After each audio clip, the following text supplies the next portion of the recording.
share ပေးတဲ့များအလုံးမင်္ဂလာပါရှင်နင်တို့ရဲ့ G Audio Book Channel ကနေပြီးတော့ပြန်လည်ကြိုဆိုလိုက်ပါရစေနင်တို့ရဲ့ Channel ကနေပြီးတော့ share ပေးတဲ့ကြီးအတွက်ဇလံကောင်းများစွာအမြင်မပြတ်တင်ဆက်ပေးနေရပါဒီနေ့မှာတော့ share ပေးတဲ့ကြီးကိုစာရေးသူနေဦးမောင်ရေးသားထားတဲ့ချစ်နေတရွေးဆိုတဲ့ဇလံလေးရဲ့အစဆုံးကိုထုံးလေးတင်ဆက်ပေးဖို့ရွေးချယ်ထားပါရရှင်ဟုတ်ကဲ့ပါရှင်ဇလံလေးမတင်ဆက်ခင်မှာနင်တို့ရဲ့ G Audio Book Channel ကို like and subscribe မလုပ်ရသေးဘူးဆိုရင်လည်းလုပ်သွားပေးပါအောင်နော်အသစ်တွေတင်တိုင်းမှာသိရဖို့အတွက်လည်းပြီးနောက် notification လေးကိုနှိပ်ပေးသွားခဲ့ပါအောင်ရှင်ဒါဆိုရင်တော့နေရာအခုပဲစာရေးသူနေဦးမောင်ရေးသားထားတဲ့ချစ်နေတရွေးဆိုတဲ့ဇလံလေးရဲ့အစဆုံးထုံးလေးတင်ဆက်ပေးပါတော့မယ်ကုမ္ပဏီကစရင်းတွေကိုလက်မှတ်ထိုးပြီးချေရတဲ့သူတတိယရဲ့နေဦးရောင်စီဖုန်း contact တွေကမေးဆိုတဲ့နံပါတ်နဲ့ပြီးဖုန်းခေါ်လိုက်တယ်ဟယ်လိုကိုစီပြောပါဘာကိစ္စလဲမေးနားထောင်နေပါတယ်တစ်ဖက်ကအတန်ချူချူလေးကိုကြားတော့နေဦးရောင်စီအမောပြေသွားတယ်မေးရလေကိုကကိစ္စရှိမှဖုန်းခေါ်မှာမေကိုလွမ်းလို့တတိယလို့မေအတန်လေးကိုကြားချင်လို့မေရောကိုတတိမရမလွမ်းဘူးလားလွမ်းပါတယ်ကိုရဲ့မေတို့ခဏခဏတွေ့နေကြပဲကိုကပို့လုံးနေမပိုးပါဘူးဗျာချစ်နေတော့နေ့တိုင်းတွေ့ကျင်တာပေါ့တွေ့လို့မဖြစ်နိုင်တာတော့အတန်လေးတော့ကြားကျင်တယ်ဟုတ်ပါပြီရှင်ကိုအခုဖုန်းဆက်တာမေကိုလွမ်းလို့မေအတန်လေးကိုကြားကျင်လို့ပေါ့မေလည်းကိုကိုလွမ်းပါတယ်မေတို့ညနေတွေ့ကြမလားမေတကယ်ပြောရလားတကယ်ပေါ့ညနေမေတို့တွေ့နေကြနေရမှာတွေ့မယ်ကိုလာခဲ့ကောင်းပြီကို၄နာရီရောက်လာခဲ့မယ်မေလဲလာခဲ့ဟမ်မေလာခဲ့မယ်အဲ့ဒါဆိုဒါပဲနော်ဘာဒါပဲလေမေကိုတို့ချစ်သူစပြည့်တဲ့ဖုန်းပြောပြီးရင်ဘာလုပ်ရမလဲကိုပြောခဲ့နော်ဒါပဲနဲ့မရဟုတ်ပါပြီရှင်အာပါမေရိပ်ဖြူညင်သာစွာဖုန်းထဲကပြောလိုက်တယ်ကိုလည်းအာပါကိုဖုန်းချလိုက်ပြီနေဦးရောင်စီဖုန်းကိုစပွဲပေါ်ပြစ်တင်ပြီးထိုင်ကုန်မိပြီးပျော်ရွှင်စွာကျေးနပ်တယ်နေဦးရောင်စီဆိုတာကဦးကုမ္ပဏီပိုင်ရှင်တထေးလေးတယောက်အသက်က29ရှိတော့လဲအလွန်အောင်မြင်ကြော်ကြားတဲ့စီးပွားရေးလုပ်ငန်းရှင်လေးသူပိုင်ဆိုင်မှုတွေကများပါတယ်အင်ကြီးကလည်းနန်းတော်တပွဲသူအသက်17နှစ်မှာတော့မိဘတွေနဲ့တူနိုင်ငံခြားပြောင်းပြီးသူအသက်20မှာသူတယောက်တည်းမြန်မာပြည်ပြန်လာပြီးတော့စီးပွားရေးလုပ်ပြီးအခြေချနေခဲ့ရပါသူပြန်ရောက်တာ9နှစ်ရှိပါပြီသူရဲ့အရက်ဝေထားပုံရုပ်ရည်နဲ့အနေထိုင်စတိုင်ကြမှုတို့ကြောင့်လုပ်ငန်းရှင်တထေးကြီးရဲ့သမီးများစွာသူ့ကိုကြွေးနေရဲ့များစွာကြွေးကြတော့လဲသူ့ချစ်မိသွားခဲ့တာကောင်းကုမ္ပဏီပိုင်ရှင်ဦးထွန်းကားရဲ့သမီးကြီးမေရိပ်ဖြူနေဦးရောင်စီမြန်နိုင်မြန်မာနိုင်ငံပြန်ရောက်ပြီးတော့၄နှစ်ကြာမှာတော့ဦးထုံးကောင်းတဲ့အလုပ်တွေလုပ်ရမှမေရိပ်ဖြူနဲ့ချစ်ခဲ့ကြပါတယ်။အခုသူတို့ချစ်သူတက်3နှစ်ရှိပြီးနေဦးရောင်စီမေရိပ်ဖြူကိုအရန်ချစ်တယ်လို့မေရိပ်ဖြူကလည်းနေဦးရောင်စီကိုအသေးနှစ်အောင်ချစ်ပါတယ်။သူတို့ချစ်သူနှစ်ဦးရဲ့3နှစ်တာအခြေခရီးလမ်းတစ်လျှောက်မှာတော့ပျော်ရွှင်မှုတွေနဲ့ပြည့်နဲ့ဖြောင့်ဖြူခဲ့ရတယ်။ညနေရုံစင်တော့နေဦးရောင်စီသူ့ရဲ့လူယုံတော်ထွတ်ထက်ကိုမေရိပ်ဖြူနဲ့တွေ့နေကြပန်းချန်စီကိုမောင်းစီခဲ့ပါတယ်။ပန်းချန်ရောက်တော့နေဦးရောင်စီကကားရနေပြီးပန်းရောင်ဝမ်းဆက်လေးနဲ့ခုံတန်းပေါ်မှာထိုင်နေတဲ့အချစ်စရာသူမကိုတွေ့ရတယ်။မေရိပ်ဖြူမလန်းမဝေးရမြင်နေရတဲ့အကောင်းစားကားနဲ့တစီကိုကြည့်လိုက်တော့ထိုကားပေါ်ဆင်းပြီးသူမစီကိုခံညာတီတီစွာရှောက်လာတဲ့သူမချစ်သူကိုတွေ့ရတယ်။မေရိပ်ဖြူရှေ့လျားတဲ့အရက်နဲ့ခံညာရဲ့မျက်နှာသွင်းပြင်းနဲ့ရှောက်လာတဲ့သူကိုပြုံးပြီးငေးကြည့်မိတယ်။နေဦးရောင်စီသူမအနာရောက်တော့မေဘာလို့ကို့အဲ့လောက်ငေးကြည့်อ่ะကို့မမြင်ဘူးလို့လားမဟုတ်ပါဘူးကိုကဒီနေ့ဒီဝိစုံနဲ့အရန်ခံညာပြီးကြည့်ကောင်းနေလို့မေးဖြူမတည့်ရဲ့နေရာကိုကြည့်ပြီးပြုံးရင်းနဲ့ပြောလိုက်တယ်နေဦးရောင်စီသဘောကျစွာပြုံးပြီးတော့သူမနာဝင်ထိုင်ပြီးလက်တစ်ဖက်ကသူမပခုံးဖတ်ပြီးကျန်တစ်ဖက်ကသူမလက်တစ်ဖက်ကိုစုပ်ကိုင်ပြီးတော့ကိုကဘာဝေးချောနေတာမေးသိရတာနဲ့ဘာလို့ချင်းလို့မြောက်ပြောတာမေးဖြူသူမခေါင်းပခုံးပေါ်မိပြီးတော့မေးဟာတခုခုလိုချင်လို့ပြောမဟုတ်ပါဘူးကိုချစ်သူချောလို့ချောကြောင်ပြောတာအဲ့အားကြောင့်ကိုကတိတ်ချစ်နေတာကိုမေနဲ့တူနေချင်းပြီးမေကိုလက်ထက်ချင်ပြီးမေလည်းကိုနဲ့တူနေချင်းပါပြီနေဦးရောင်စီမေဖြူနဲ့မျက်နှာချင်းဆိုင်လိုက်ပြီးပြုံးပြီးတော့မေတကယ်ပြောရလားကိုရိုစိတ်ဆက်ဖို့စီစဉ်တော့မယ်ဘယ်တော့လဲဒယ်ရီတို့လည်းသဘောတူတာစိတ်ဆက်မဲ့နေကိုကြိုပြောထားမယ်လေကောင်းပြီဒီလရဲ့အလုပ်ကိစ္စနဲ့ကိုနိုင်ငံသားသွားဖို့ရှိရဲ့နောက်လပထမပတ်ပြန်ရောက်မယ်ကိုပြန်ရောက်ချင်းစိတ်ဆက်မယ်နီးရောမှာအန်ကဲကိုပြောပြလိုက်ပါဒါဆိုနောက်မှပြောပြမယ်ကိုအခုမေနဲ့တွေ့ရောပြော့လားဘလို့မေးလိုက်တာလဲမေရဲ့မေနဲ့အခုလိုတွေ့ရကိုအတွက်ပြောမပြတတ်အောင်ပြောတာပေါ့မေနဲ့တွေ့ရဲ့အချိန်တိုင်းကကိုအတွက်အဖိုးမဖြတ်နိုင်ပါဘူးမေလည်းကိုနဲ့ထက်တူပါပဲကိုပင်မလားဘာလို့လဲမေကိုတနေ့ကောင်အလုံးလုံးရတော့ပင်မလားလို့နေဦးရောင်စီသူမလက်ချောင်းလေးတို့သူ့လက်ချောင်းလေးနဲ့ဖွားဖွားလေးစုပ်ပြီးနည်းနည်းတော့ပင်မတာပေါ့မေကိုသူများရဲ့တက်ပို့ထားနိုင်အောင်ကိုထက်ပြီးစူးစမ်းနေတာပြီးရင်တတမိမိတွေလည်းရလာမှာအိုးကိုကလည်းဘာပြောမှမသိလက်တောင်မထက်ရသေးဘူးမျက်လုံးခဏမိတ်တာဘာလို့မလို့လဲ ကိုမင်းပင်ပန်းနာရှောင်းလို့လှုပ်ပေးမလို့နေဦးရောင်စီမျက်လုံးမိတ်လိုက်တယ်မရေးဖြူပန်ဝင်းကျင်အကဲခဲကြည့်ပြီးတော့နေဦးရောင်စီရဲ့စပင်စားတမြင်နှမြင်ကြနေတဲ့နှက်ဖူးကိုသူမနှက်ခမ်းနဲ့အနံပေးလိုက်ပါတယ်နေဦးရောင်စီချစ်တဲ့လုံးနဲ့ချစ်သူရဲ့ပြုမှုကြောင့်မျက်လုံးဖွင့်ပြီးချက်ချင်းပဲသူမခေါင်းဆွဲဖက်ပြီးရင်ချင်းအပ်တော့သူ့ရဲ့ရုပ်တရက်ဆွဲမှုကြောင့်မေရေးဖြူခါကော်ပြီးပါပြီးတော့မိမိရင်ထဲမှာသူ့ရင်ပန်းနဲ့ထိကက်သွားတယ်သူကမေရေးဖြူမျက်နှာကိုသေချာကြည့်ပြီးမေအနံကြောင့်ကိုယ့်ရဲ့ပင်ပန်းမှုတွေပြေးပြောက်သွားတယ်မေလည်းပင်ပန်းမှုတွေလျှော့နေအောင်နေဦးရောင်စီမေရေးဖြူရဲ့နင်းစီဘူးနှက်ခမ်းလေးကိုချုံမြိန်နှံပေးလိုက်ပါတယ်မေရေးဖြူကလည်းတုံ့ပြန်နေပြီးနောက်ဦးသဘောတူမှုအနမ်းတွေရှိကြပြီးသူတို့ကိုကြည့်ပြီးကားရဲကနေပြုံးနေတာကထွတ်ထက်ပါချစ်သူနှူရှေ့ကြစွာအနံပေးပြီးတော့ပြန်ခွာပြီးအပြန်လန်ကြည်နူးစွာပြုံးပြလိုက်တယ်ကိုအချိန်လဲကြာနေပြီပြန်ကြရအောင်နော်ပြန်ကြတာပေါ့မေရဲ့မိကားပါလားပါတယ်ဟိုးမှာမေဖြူသူမကားရထားတဲ့နေအောင်ညွှန်ပြတယ်ဒါဆိုမေပြန်နေကိုမေပြန်တာကိုဒီကနေကြည့်နေမယ်မေကားထဲဝင်ပြီးမှကိုပြန်မယ်ဒါဆိုမေပြန်ပြီနော်ဘိုင်မေဖြူနေဦးရောင်စီကိုလက်ပြနှုတ်ဆက်ကထွက်လိုက်ပါတယ်နေဦးရောင်စီချစ်သူလေးရဲ့နောက်ကျောလှောင်ငေးကြည့်ရင်ကြည်နူးစွာကြံနေခဲ့မေဖြူကတိမ်မွေးသလိုထက်မြက်တယ်သူမရဲ့ခါးလေရောက်ဆန်ကေးသားနဲ့အမဲဆက်ကင်းမျက်နှာသူ့ကိုရှင်ခုန်စေခဲ့နေဦးရောင်စီမေဖြူရဲ့ကားထွက်သွားမှသူလည်းသူ့ကားစီပြန်လာပြီးထို့ထက်ကိုအိမ်စီမောင်းစီလိုက်ပါတယ်မေဖြူအိမ်ပြန်ရောက်တော့အဲကန်ကဆိုဖာပေါ်မှာဒယ်ရီတို့ကိုတွေ့ရတယ်ညီမလေးခက်မတီလည်းရှိပါတယ်သမီးမေပြန်လာနောက်ကြရနော်ဟုတ်တယ်ဒယ်ရီကိုနဲ့တွေ့နေလို့အေးမောင်နေဦးရောင်စီအလုပ်ကိစ္စအဆင်ပြေမလားသူပြောတာအကုန်ပြေတဲ့ဒယ်ရီအေးမမီသမီးကိုမေးအောင်မယ်သမီးတို့ဘယ်တော့လောက်လက်ထက်မဲ့စိတ်ကူးထားလဲကိုကသမီးကိုနောက်လာပထမဘက်မှာစိတ်ဆက်ကြောင်းလမ်းမယ်လို့ပြောထားတယ်ရက်တိကြတော့မသိသေးဘူးဒီလောက်မကုန်ခင်မှာသူနိုင်ငံခြားသွားဖို့ရှိသေးလို့တဲ့အေးကွယ်သမီးလည်းအိမ်အောင်ပြုတ်တဲ့နေရွယ်ရောက်နေပြီမဟုတ်လားဟုတ်ကဲ့မမီသမီးအပေါ်ပြန်တက်တော့မယ်အေးမေးဖြူအပေါ်တက်ကိုတက်လာခဲ့ပါတယ်ဦးထုံးကောင်းတဲ့ဒေါ်သက်ထားတို့သမီးကြီးမေးဖြူနဲ့နေဦးရောင်စင်တို့မကြခင်ဆေးဆက်တော့မှတရားတော့ပြောနေကြတယ်မပြောနိုင်ပဲစိတ်ထဲမှာတော့ကြိတ်မနိုင်ခဲများဖြစ်နေသူကခက်မတ်တီးရဲ့အမှန်တကယ်မေးဖြူကဦးထုံးကောင်းတဲ့သမီးအရင်မဟုတ်ပဲမွေးစားသမီးခဲမတ်တီ3နှစ်သမီးရွယ်သူမအောင်မွေးစားခဲ့သူကခက်မတ်တီထက်4နှစ်ကြီးပါတယ်ဦးထုံးကောင်းတော့သူမအောင်သမီးရဲ့လိုချစ်ပြီးခက်မတ်တီကလည်းအရင်ကသူမအောင်အမရဲ့လိုချစ်ခဲ့နေဦးရောင်စီနဲ့ချစ်သူဖြစ်ပြီးရခက်မတ်တီသူမပေါ်သစိမ့်ဆက်လာခဲ့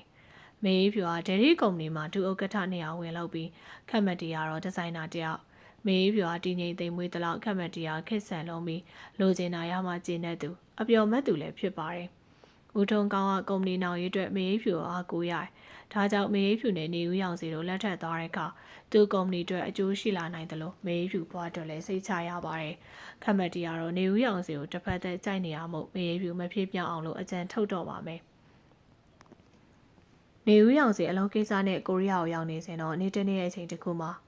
ဟယ်လိုကိုနေဦးရောင်စီလားဟုတ်တယ်ညီမလေးခက်မတီလားဘာဖြစ်တာငိုးနေရလားဟုတ်တယ်မဆုံးပြီဘာမေဆုံးပြီဟုတ်လားဟုတ်တယ်ကိုနေအကိုကိုနောက်နေရမလားခက်မနောက်ဘူးမနက်ကကားရည်ကြီးတန်ဖြစ်ပြီးဆုံးလားမနက်ပြန်တကြိုတော့မှာအဲ့တော့ကိုနေပြန်လာမှာလားနေဦးရောင်စီဖုန်းကိုဆက်ကင်ထားဖို့အမရှိတော့သူအချစ်ရဆုံးမိန်းကလေးကဆုံးသွားပြီရဲ့ညအောင်သူနဲ့ဖုန်းပြောပြစ်တယ်အခုတော့သူ့အပေးပိုင်ထားခဲ့ပါပြီမနက်ပြန်တကြိုတော့မယ်မနက်ပြန်သူ့လောက်ကလည်းသူ့မရှိရင်လုံးဝမဖြစ်ဒီချိန်ပြန်မဲဆိုလဲလေရင်ချိန်မရှိတော့နေဦးရောင်စီတစ်ပတ်ကဖုန်းချသွားပြီလားနားထောင်နေသေးလားမသိတော့သူ့ဖုန်းနဲ့အားရှိသမျှပြစ်ပေါက်လိုက်တယ်အခန်းထဲမှာရှိတဲ့ပစ္စည်းအလုံးကိုလည်းသူ့စိတ်ကြိုက်ရိုက်ခွဲပစ်လိုက်တယ်နေဦးရောင်စီအန်ကိုတင်းပြီးဟစ်ကအော်ကျွေးပါတယ်သူရဲ့တန်ကတခန်းလုံးဟိန်းသွားရပါတော့တယ်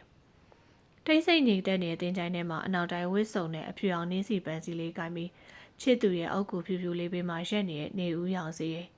နေဦးရောင်စီပန်းစည်းလေးကိုအုတ်ကူပေါ်တင်ပြီးယောက်ျားတက်မဲ့မျက်ရည်လေးဝဲပြီးမေကိုဘာလို့ထားခဲ့ရလဲကိုပြန်လာရင်မင်းနဲ့စိတ်ဆက်မယ်လို့ကိုပြောခဲ့မဟုတ်လားမေဘာလို့ကိုမစောင့်နိုင်အခုတော့မေမရှိပဲမောင်တယောက်တည်းဘလို့နေရမလဲမေသူ့ရဲ့တန်ဟာတင်းချိုင်းတစ်ခုလုံးဟိန်းသွားစေပါတယ်နေဦးရောင်စီရဲ့မျက်ရည်တွေနဲ့ကြေကွဲနေတဲ့မျက်နှာလေးကတဖြည်းဖြည်းတင်းမာပြီးအနာရထားတဲ့ကြားတဲ့ကောင်လုံးနာကြီးမုန်းတီးမှုတွေနဲ့ပြည့်နေဦးရောင်စီမျက်ရည်တွေကိုတုပ်ပြီးမေအခုလိုဖြစ်ရဟိုမိန်ကလေးကြောင့်အဲ့မိန်ကလေးကိုတခုပြန်လောက်ရမှကိုကျေနပ်မယ်ခ ခက်မရီစီယာမေကရိုးရိုး accident ဖြစ်တာမဟုတ်ဘာလို့မှအလေးမထားပဲမစင်မကျင်လမ်းလျှောက်လာတဲ့မိန်းကလေးတယောက်ကြောင့်လို့သိရတယ်။အဲ့မိန်းကလေးကြောင့်ထွက်ထက်ကိုစုံစမ်းခိုင်းနေထိုမိန်းကလေးကိုသူတည်တတ်မကျေနပ်နိုင်ပါဘူး။မေအတွက်ကိုအဲ့မိန်းကလေးကိုပေးဆက်ခိုင်းမယ်မေစောင့်ကြည့်ပါကိုမေစီတလားတစ်ခါလာခဲ့မယ်နော်။နေဦးရောင်စီပြောပြီးလေးလံနဲ့ခြေလံအညိုကြီးရဲ့စိတ်တွေနဲ့တူမေးဖြူရဲ့အုပ်ကိုကြောခိုင်းထွက်လာခဲ့။နေဦးရောင်စီအဲကဲထဲမှာတော့ခြေတစ်ဖက်ချိတ်ထိုင်ထွက်ထက်ပေးလာတဲ့ဓာတ်ပုံတွေကကောင်းမလေးကိုကြည့်ပါတယ်။အသက်က16လောက်သာရှိမဲ့ခြာတိတ်တယောက်ဝိုင်းဆက်တဲ့မျက်လုံးတစ်စုံပါးလွှာတဲ့နှက်ခမ်းဘားပြင်ထက်ကပဆိုင်နှစ်ခုမချုံမဝိုင်းမျက်နှာလေးနဲ့ပကုံးကျော်ရဲ့စပင်လေးကြောင့်သူမကပုရိသအများစုရဲ့အမြင်မှာချစ်စရာတမက်ချစ်စရာကောင်းတော်လဲနေဦးရောင်စီအမြင်မှာတော့မကောင်းဆိုးဝါးမှလေးတစ်ကောင်တယောက်ပါရောင်စီအဲ့ဒီပုံမင်းကလေးကိုကြည့်ရင်လည်းသူတပည့်ထုတ်ထက်ထန်ကအစီရင်ခံစာစကားကိုနားဆွင့်တယ်သူ့နာမည်ကသွန်းသက်သွေးပါအများစုကသုံးလို့ခေါ်တယ်စတိုးဆိုင်မှာလုံးလုံးရင်အဝေးတင်တက်နေတယ်ဓာရုပေတာအထူးပြုနဲ့မိဘတွေမရှိကြတော့သူ့တော်နဲ့နေတယ်ပြီးတော့တော်ပြီဒီလောက်ဆိုရပြီထိုထက်ဆက်ပြောမဲ့အချိန်ရောင်စီလက်ငါးချောင်းထောင်ပြီးမပြောဘူးတားတယ်မင်းသူစတိုးဆိုင်လာတဲ့ချိန်ပြန်တဲ့ချိန်ကိုရေးမှတ်ပြီးငါစီလာပို့ပေးတာဟုတ်ကဲ့သွားလို့ရပြီထိုထက်နေဦးရောင်စီဘေးကထွက်လာခဲ့ထိုထက်ကနေဦးရောင်စီမြမပြန်ရောက်ကလေးကခေါ်ထားတဲ့လူယုံတယောက်ဖြစ်တယ်သူ့ကိုညီရင်တယောက်လိုလည်းခင်တွေ့နေဦးရောင်စီသူ့ကိုအိမ်မှာခေါ်ထားတယ်နေဦးရောင်စီပုံတစ်ချက်ကြည့်ပြီးနာကြီးရဲ့မျက်လုံးနဲ့အသက်မပါတဲ့ပြုံးဖန်ဆင်းပြီးတော့တွန်းရီတွန်းငါရောက်ပြီအေးဖြူစင်ငါလာပြီဒေါ်လေးရီတွန်းသွားပြီတွန်းအတော်ဖြစ်သူကိုနှုတ်ဆက်ပြီးအိမ်ရှိကိုကြပြခဲ့ရဆင်းလာခဲ့တော့ဖြူစင်သွားရအောင်အေးတွန်းနဲ့ဖြူစင်တော့ထမင်းတိုက်ကိုစီဆွဲပြီးအလောက်ခွင်စီကိုထွက်လာခဲ့တွန်းကဖြူစင်နဲ့သူငယ်တန်းကလေးကခင်းနေ10တန်းလဲတူတူအောင်ခဲ့လို့အဝေးတင်ကိုလည်းမိကြတူတူယူခဲ့သူ့ကို10တန်းအောင်ပေးမယ်သူတို့ကြောင်းတရားနဲ့အဆင်ပြေအောင်စတိုးဆိုင်မှာအယောင်ဝင်တန်းသာလုပ်ခဲ့ကြပါတယ်တုံးကအရင်တော့ကမန္တလေးမှာနေခဲ့ပြီးတော့သုံးမိဘနှစ်ပါးလုံးဆုံးခဲ့တဲ့အတွက်တအူးတီးသောဒေါ်လေးနဲ့ရန်ကုန်မှာလိုက်နေခဲ့ပြီးထိုစီသုံးသက်က9နှစ်ဒေါ်လေးတို့ကသားသမီးမရှိ၍သူ့ကိုသမီးရင်တယောက်လိုချင်ပါတယ်စီးပွားရေးအဆင်မပြေကြပေမဲ့သူ့ကို10တန်းတီထားပေးကြတယ်အခုသူ့ကိုအလုံးမလုံးစေခြင်းကြပေမဲ့သူနဘူးနဆာလောက်တဲ့အတွက်ခွင့်ပြုပြီးတော့သူ့အရွယ်ရောက်ပြီဖြစ်တဲ့အတွက်ကိုเจ้าစိတ်ကိုရှာခြင်းပါတယ်ဒေါ်လေးတို့ကိုလည်းတစ်ဖက်တစ်လမ်းထောက်ပံ့ပေးခြင်းတယ်အဲအားကြောင့်သူ့အလုပ်ကိုစူးစမ်းလုပ်ပြီးသူကတွက်လက်ဖြက်လက်မှုရှိရဲ့ပွပွလင်းလေးပြောဆိုတတ်တယ်။သူပစ္စည်းတွေစီနေနဲ့တကားဝစီရလာတဲ့ချောင်းဟဲ့တိုင်တစ်ခုကြောင့်လှည့်ကြည့်တော့အရက်က6ပေနီးပါဘောင်းမီယာအနက်ရောင်အတွင်းအင်ကြီးအဖြူရောင်ရဲ့အပေါ်မှာအနက်ရောင်ကုန်းအင်ကြီးနဲ့အသက်က29-28သာရှိမဲ့လူတစ်ယောက်ကိုတွေ့လိုက်ရပါတယ်။မေယိုခိုင်ခံပြီးထူထဲမျက်ခုံးမထူမပါနှက်ခမ်းနဲ့ညှို့တက်ပါတဲ့မျက်လုံးတစ်စုံလုံးကြောင့်ထိုလူကယောက်ျားလွန်ပြီးသားပြီးခန္ဓာကိုယ်ကျိုးစားလဲကြည့်ကောင်းတယ်။သွန်ကြည့်ကောင်းကောင်းနဲ့ငေးကြည့်နေမိရဲ့။ဟေးဟုတ်ကဲ့သူ့တန်ကြောင်သွန်လက်ပြီးစကားပင်ထစ်နေတော့ဈေးကြီးဆုံးဘောပင်ပြပေးပါလား။ဟုတ်ကဲ့ဒီဘက်ကိုကြွပါရှင်။သွန်ထိုလူကိုစာရေးကရိယာတန်းစီခေါ်လာခဲ့ပြီးနောက်တော့ဘောပင်တွေကရွှေရောင်ဘောပင်လေးတစ်ချောင်းယူပြီး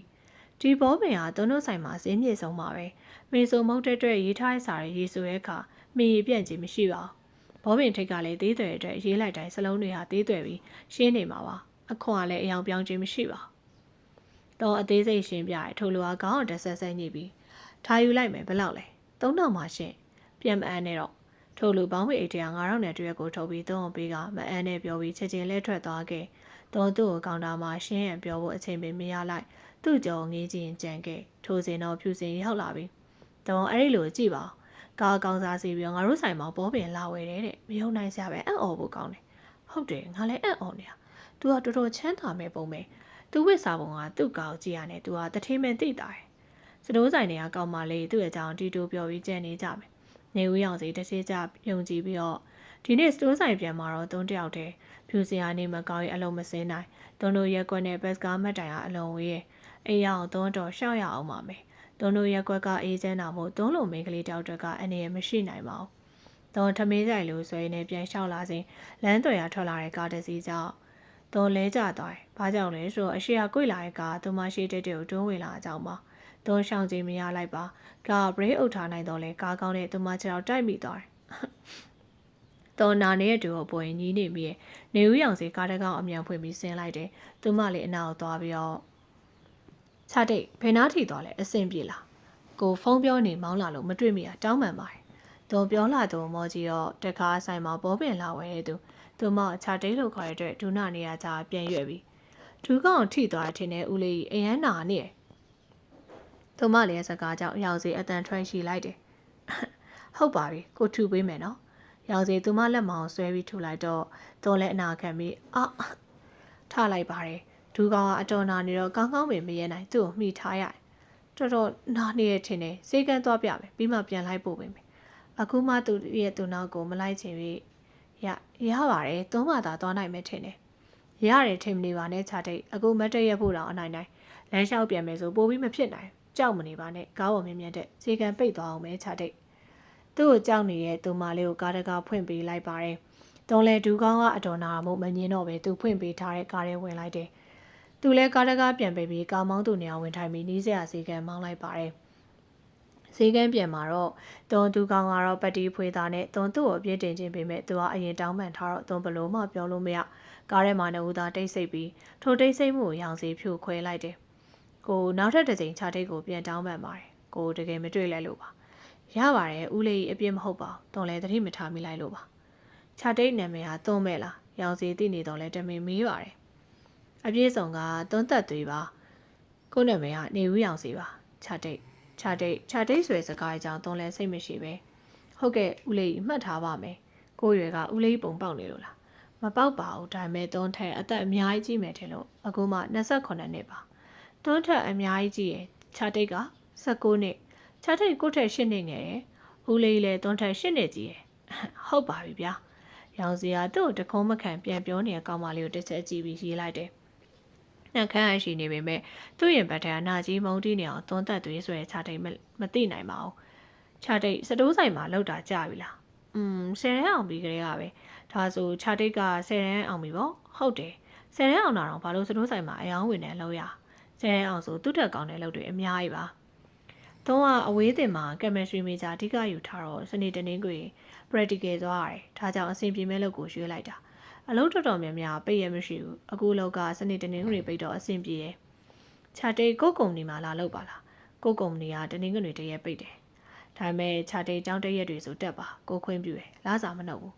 လစာလည်းကောင်းကောင်းပေးပါမယ်ကိုကခြာတိတ်ကိုခင်တော့ခြာတိတ်ဆင်ပြောင်လို့ပါကိုခြာတိတ်ကိုတွေးမှုရတော့ပေးမယ်ရှင်ဖြစ်ပါမလားသုံးပညာရေးချင်းနဲ့ခြာတိတ်အဲ့အတွက်ကိုတော့စိတ်မပူနဲ့လိုအပ်တာရှင်ကိုပြောပြမှာပေါ့ပြီးတော့ခြာတိတ်တငယ်ချင်းကိုလည်းကိုကုမ္ပဏီမှာအလုပ်ပေးမယ်ရှင်ဦးလေးတကယ်ပြောနေရလားတကယ်ပ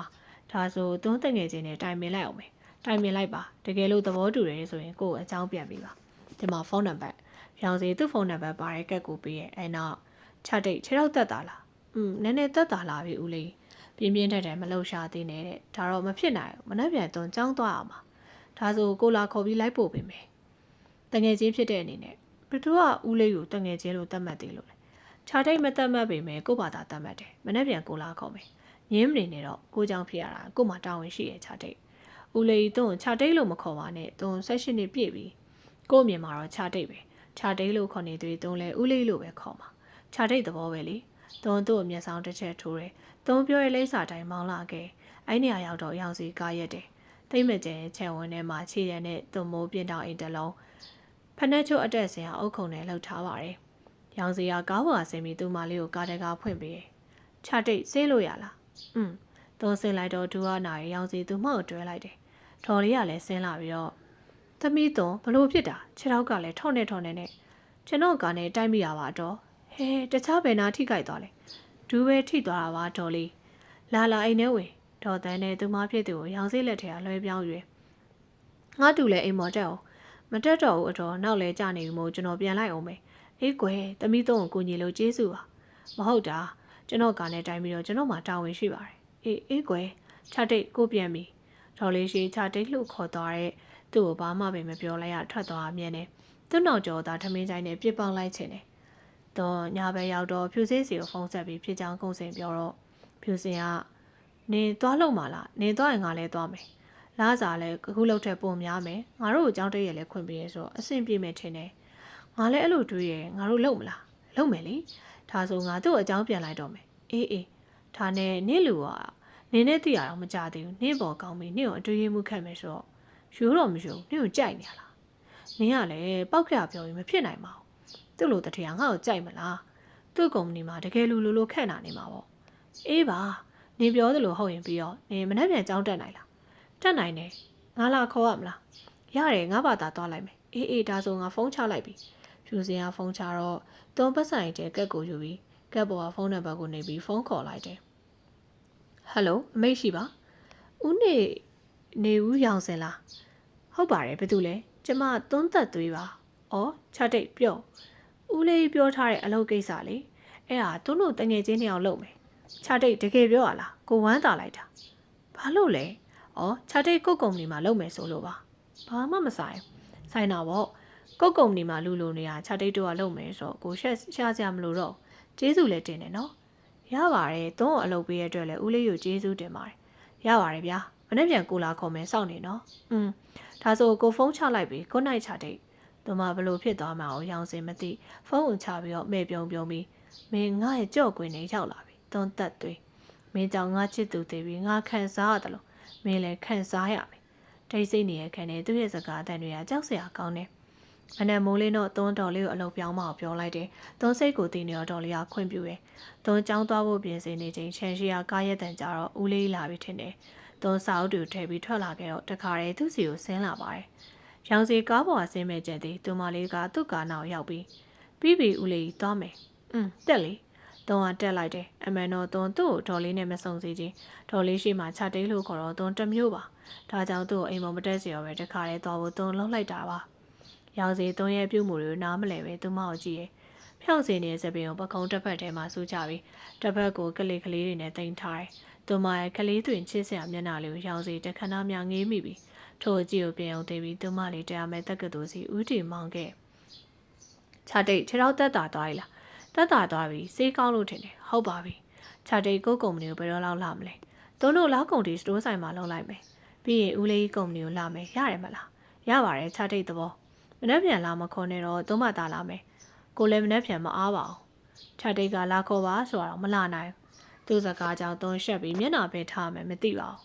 းပြောမိရကိုပဲဆက်ကိုပဲပိတ်ထားလိုက်တယ်ရောင်စီကတော့သူမကိုအနိုင်ပြောနိုင်ပြီးသဘောကျစွာရှိရဲ့ကျောင်းရှိကိုကားရဲ့အချင်းမှာတွန်းကားတကားဖွင့်ပြီးဆင်းလိုက်ပါတယ်ချတိတ်ယူဆိုင်သွားတော့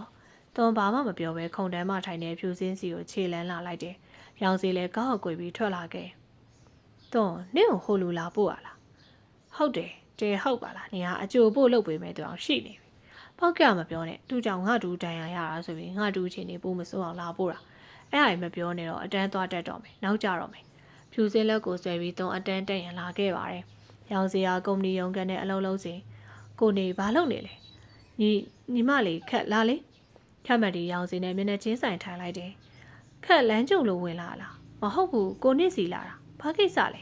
ခက်နိုင်ငံခြားမှာဒီဇိုင်နာပညာသွားလေးလာမလို့အဲ့ဒါကိုနစ်ကိုစားတောက်ဆိုင်တစ်ခုလိုက်ကျွေးနှုတ်ဆက်ချင်လို့ကိုနေအားတယ်မလားအားပါတယ်ဒါဆိုခက်တို့သွားမယ်လေကောင်းပြီကိုနေကားမြူတော့နဲ့ခက်ကားနဲ့ပဲသွားမယ်ကောင်းပြီဒါဆိုသွားမယ်ဟုတ်ကဲ့ရောင်စင်းနဲ့ခက်မတီတို့ထွက်လာခဲ့အစစ်မြေစားတောက်ဆိုင်တစ်ခုမှာသူတို့နှစ်ဦးမှယူစားတောက်တယ်ခက်မတီကကိုနေရအဆင်ပြေလားခက်ဘာကိုပြောချင်တာမမရှိတော့ကိုနေခန်းစားနေရမှာကိုပြောတာပါကိုအရန်ချရတဲ့သူဆုံးရှုံးလိုက်ရမခံစားရပဲနေမလားကိုအရန်ခံစားရရောင်စင်းရဲ့စကားအတန်တွေလွမ်းငွေပါတယ်ခက်ကြောင့်ကိုနေစိတ်မကောင်းဖြစ်ရပြီရပါတယ်တမျိုးမထင်ပါနဲ့ကိုနေအချစ်သိရှာလိုက်ပါလားကိုမေကိုမမေးနိုင်သေးဘယ်တော့မှမရှာကိုနေမရှာပေမဲ့ခက်ကတော့နိုင်ငံခြားပြန်လာရင်ကိုနေနှလုံးသားတွေအများရအောင်တိုးဝင်ပါထိုစကားကိုခက်မတီစိတ်ထဲရေရိုးလိုက်တယ်ခက်မတီရောင်စည်းစီကအချစ်သိမရှာဘူးဆိုတာသိရတော့သူမစိတ်အေးသွားတယ်သူမနိုင်ငံခြားပြန်လာမှရောင်စည်းနဲ့နီးကအောင်ကျိုးပါတော့မှာမယ်လောက်ကုန်ပြီးနောက်တနေ့မှာတော့ထို့တက်ကိုလို့ပြီးသူတို့ကိုကြိုခိုင်းလိုက်တယ်သူတို့သူ့ရုံကန်နဲ့ရောက်တော့သူကခြာတိတ်ကကို့အတွင်းမှုလို့ရမှာဆိုတော့ကို့ခန်းထဲမှာနေထို့ထက်ဖြူစင်ကိုသူ့နေရာမဲ့နေရာလိုက်ပို့လိုက်ရောင်စီသွန်းကိုပြောလိုက်တယ်လို့ထို့ထက်ကိုလည်းခိုင်းလိုက်တယ်ထို့ထက်ဖြူစင်ကိုခေါ်ပြီးအခန်းထဲကထွက်သွားတယ်သွန်းနဲ့ရောင်စီအခန်းထဲကျန်ပြီးခြာတိတ်ကဒီစပွဲမှာလာနေရောင်စီသူ့စပွဲနေရာစပွဲကိုပြပြီးပြောတော့ခြာတိတ်လိုအပ်တာရှင်ပြောပြလို့ရအောင်ခုံနှစ်ခုကိုနီးထားတာခြာတိတ်အဆင်ပြေလားပြေးပါတယ်ဦးလေးဒါဆိုထိုင်ပါသွန်းသွားထိုင်လိုက်တယ်ရောင်စီကဆက်ပြီးခြာတိတ်ကကို့တွေ့ရမှုဆိုတော့ကိုယ့်ရဲ့အလုပ်ကိစ္စရောကိုယ့်ရဲ့ကိုယ်ရေးကိုယ်တာပဲတမများလုပ်ပေးရမယ်ရှင်အော်ဒီလိုပါကိုစားချင်တာကိုတောက်ချင်တာတွေကိုစီစဉ်ပေးအောင်ပြောတာလုံနိုင်တယ်မလားလုံနိုင်ပါတယ်ပြီးတော့ခြာတိတ်တို့သွားပြအောင်ထုတ်ထက်တာဝန်ယူပေးလိမ့်မယ်ကိုတို့အလုပ်များတဲ့ချိန်ဆိုကိုယ်တိုင်ပြန်ပို့ပေးမယ် ဟုတ်ကဲ့ရပါတယ်အခုကို့ကိုကော်ဖီသွားဖြော်ပေးပါလားဖြော်တတ်တယ်မလားဖြော်တတ်ပါတယ်ဘာမှသွားဖြော်ရမယ်ဒီခန်းထဲမှာပဲကုန်ရှိပါတယ်ဟိုးမှာရောင်စီအခန်းရဲ့တောင်းတနေအားစင်ကိုပြလိုက်တယ်။တော့ချက်ချင်းထသွားပြီးဖြော်ပေးတယ်။ရပြီ။တော့သူ့ရှိကိုချပေးတယ်။ရောင်စီယူပြီးတောက်ကြည့်တော့အချိုနည်းနည်းပေါ့နေပြန်ထည့်ပြီ။ရောင်စီမျက်နှာကိုပြောင်ဆက်ဆက်လုပ်ပြီးပြောလိုက်တယ်။တွန်းလဲအချိုပြန်ထည့်ပြီးပြန်ယူလာပါတယ်။လူနေသေးရဲ့ရောင်စီပြောပြန်တော့တွန်းလဲစိတ်တူလာပြီ။ဒီမှာဦးလေးကိုတောက်ချင်တဲ့ရတာလို့ချင်းကို့ဘာသာသွားဖြော်တော့တွန်းမဖြော်နိုင်တော့။တွန်းပြောပြီးမျက်နှာကိုစူဖို့ကသူ့နေရာသူပြန်ထိုင်လိုက်တယ်။ရောင်စီသဘောကျစွာပြုံးပြီးဘလို့အတွေ့အမှုလဲခိုင်းတာမလုပ်ပေးဘူးဦးလေးရတွန်းတမင်တက်တက်ခိုင်းတာကိုသူမလေးရဲ့ကလေးမှုရလေးကိုသဘောကျပြီ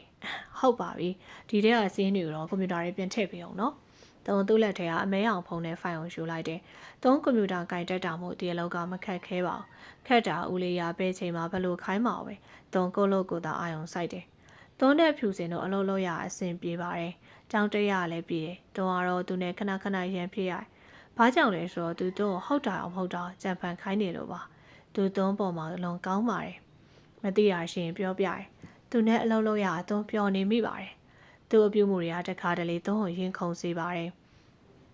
ညနေခင်းရုံစည်းချိန်တကူတော့အယောင်စီထုတ်ထက်ကိုသူ့အခန်းထဲခေါ်လိုက်တယ်ထုတ်ထက်ရောက်တော့ထုတ်ထက်ဖြူစင်ကိုလိုက်ပို့ပေးလိုက်ခြာတိတ်ကိုပြီးမှငါပြန်လိုက်ပို့ပေးမယ်သူနဲ့သွားစရာရှိလို့ဟုတ်ကဲ့ဆရာထုတ်ထက်ကောင်းညိတ်ပြီးထွက်သွားတယ်ဦးလေးတွန်းတို့အလုပ်ကိစ္စနဲ့သွားစရာလည်းမရှိပါဘူးတွန်းနဲ့ပဲသွားမလို့လေသွားစရာရှိလို့ပြောတာပေါ့ထသွားမယ်ရောင်စီကားတော့ကိုယူလိုက်တော့ဖယ်သွားမှလည်းပြောပြမှသွားမှာဟိုရောက်ရင်သိရမှာပေါ့မြင်မြင်လားရောင်စီကစိတ်မရှိတော့ရဲ့သူမလက်ကိုဆွဲပြီးအတင်းခေါ်လိုက်သူမျက်နှာကိုစူပုတ်ပြီးပသွားပါတယ်အနက်ရောင်ကားကောင်းစားတစ်စီးကမြို့ပြင်ကကတ်တရလမ်းမှာပေါ်ပြေးရဲ့ဦးလေးဘဲကိုသွားမှလဲမြို့ပြင်ရောက်နေရောင်စီကားကိုလမ်းဘေးမှာရက်ပြီးကိုဘဲမှမသွားလူရှင်းတဲ့နေရာကိုခေါ်လာတာဟမ်ရောင်စီကားမှန်ကိုပေးလိုက်တယ်ပြီးတော့ကိုမင်းကိုအရန်ချစ်တယ်ချတိတ်ရှင်တုံရုပ်တဲ့လက်နက်ဖက်စုပ်ကင်ခံရပြီးချစ်တယ်လို့အပြောခံရကြောင်းအံ့ဩသွားကိုချတိတ်ကိုစိုးဆိုင်မှာစတွေ့ရချစ်မိနေရပါဒါကြောင့်ချတိတ်နဲ့နီးဆောင်ကိုစူးစမ်းနေချတိတ်ကိုသိရမကြသေးပေမဲ့အရန်ချစ်မိနေသူရဲ့အရေးရွှန်းတဲ့မျက်လုံးကြီးတွေကတုံးရင်ခုံတောင်မြန်စီတုံးရင်ခုံတောင်သူမကြောက်ဘလို့မှထိန်ချုံလို့မရတော့သူကြားနေရပြီထင်တယ်သူ့ကိုမျက်လုံးပြူသားနဲ့ကြည့်ပြီးချတိတ်ကိုပြန်ချစ်မယ်မဟုတ်လားတုံးမေးစီကိုလောက်ကင်ပြီးပြောလာတော့မှချက်ချင်းဆိုတော့တုံးမဖြေတတ်ဘူးတုံးစဉ်းစားပြစီအောင်နော်တုံးမျက်နှာတစ်ခုလုံးရဲတွတ်လာတယ်သူတော့ကြည့်ပြီးပြုံးပြီးတော့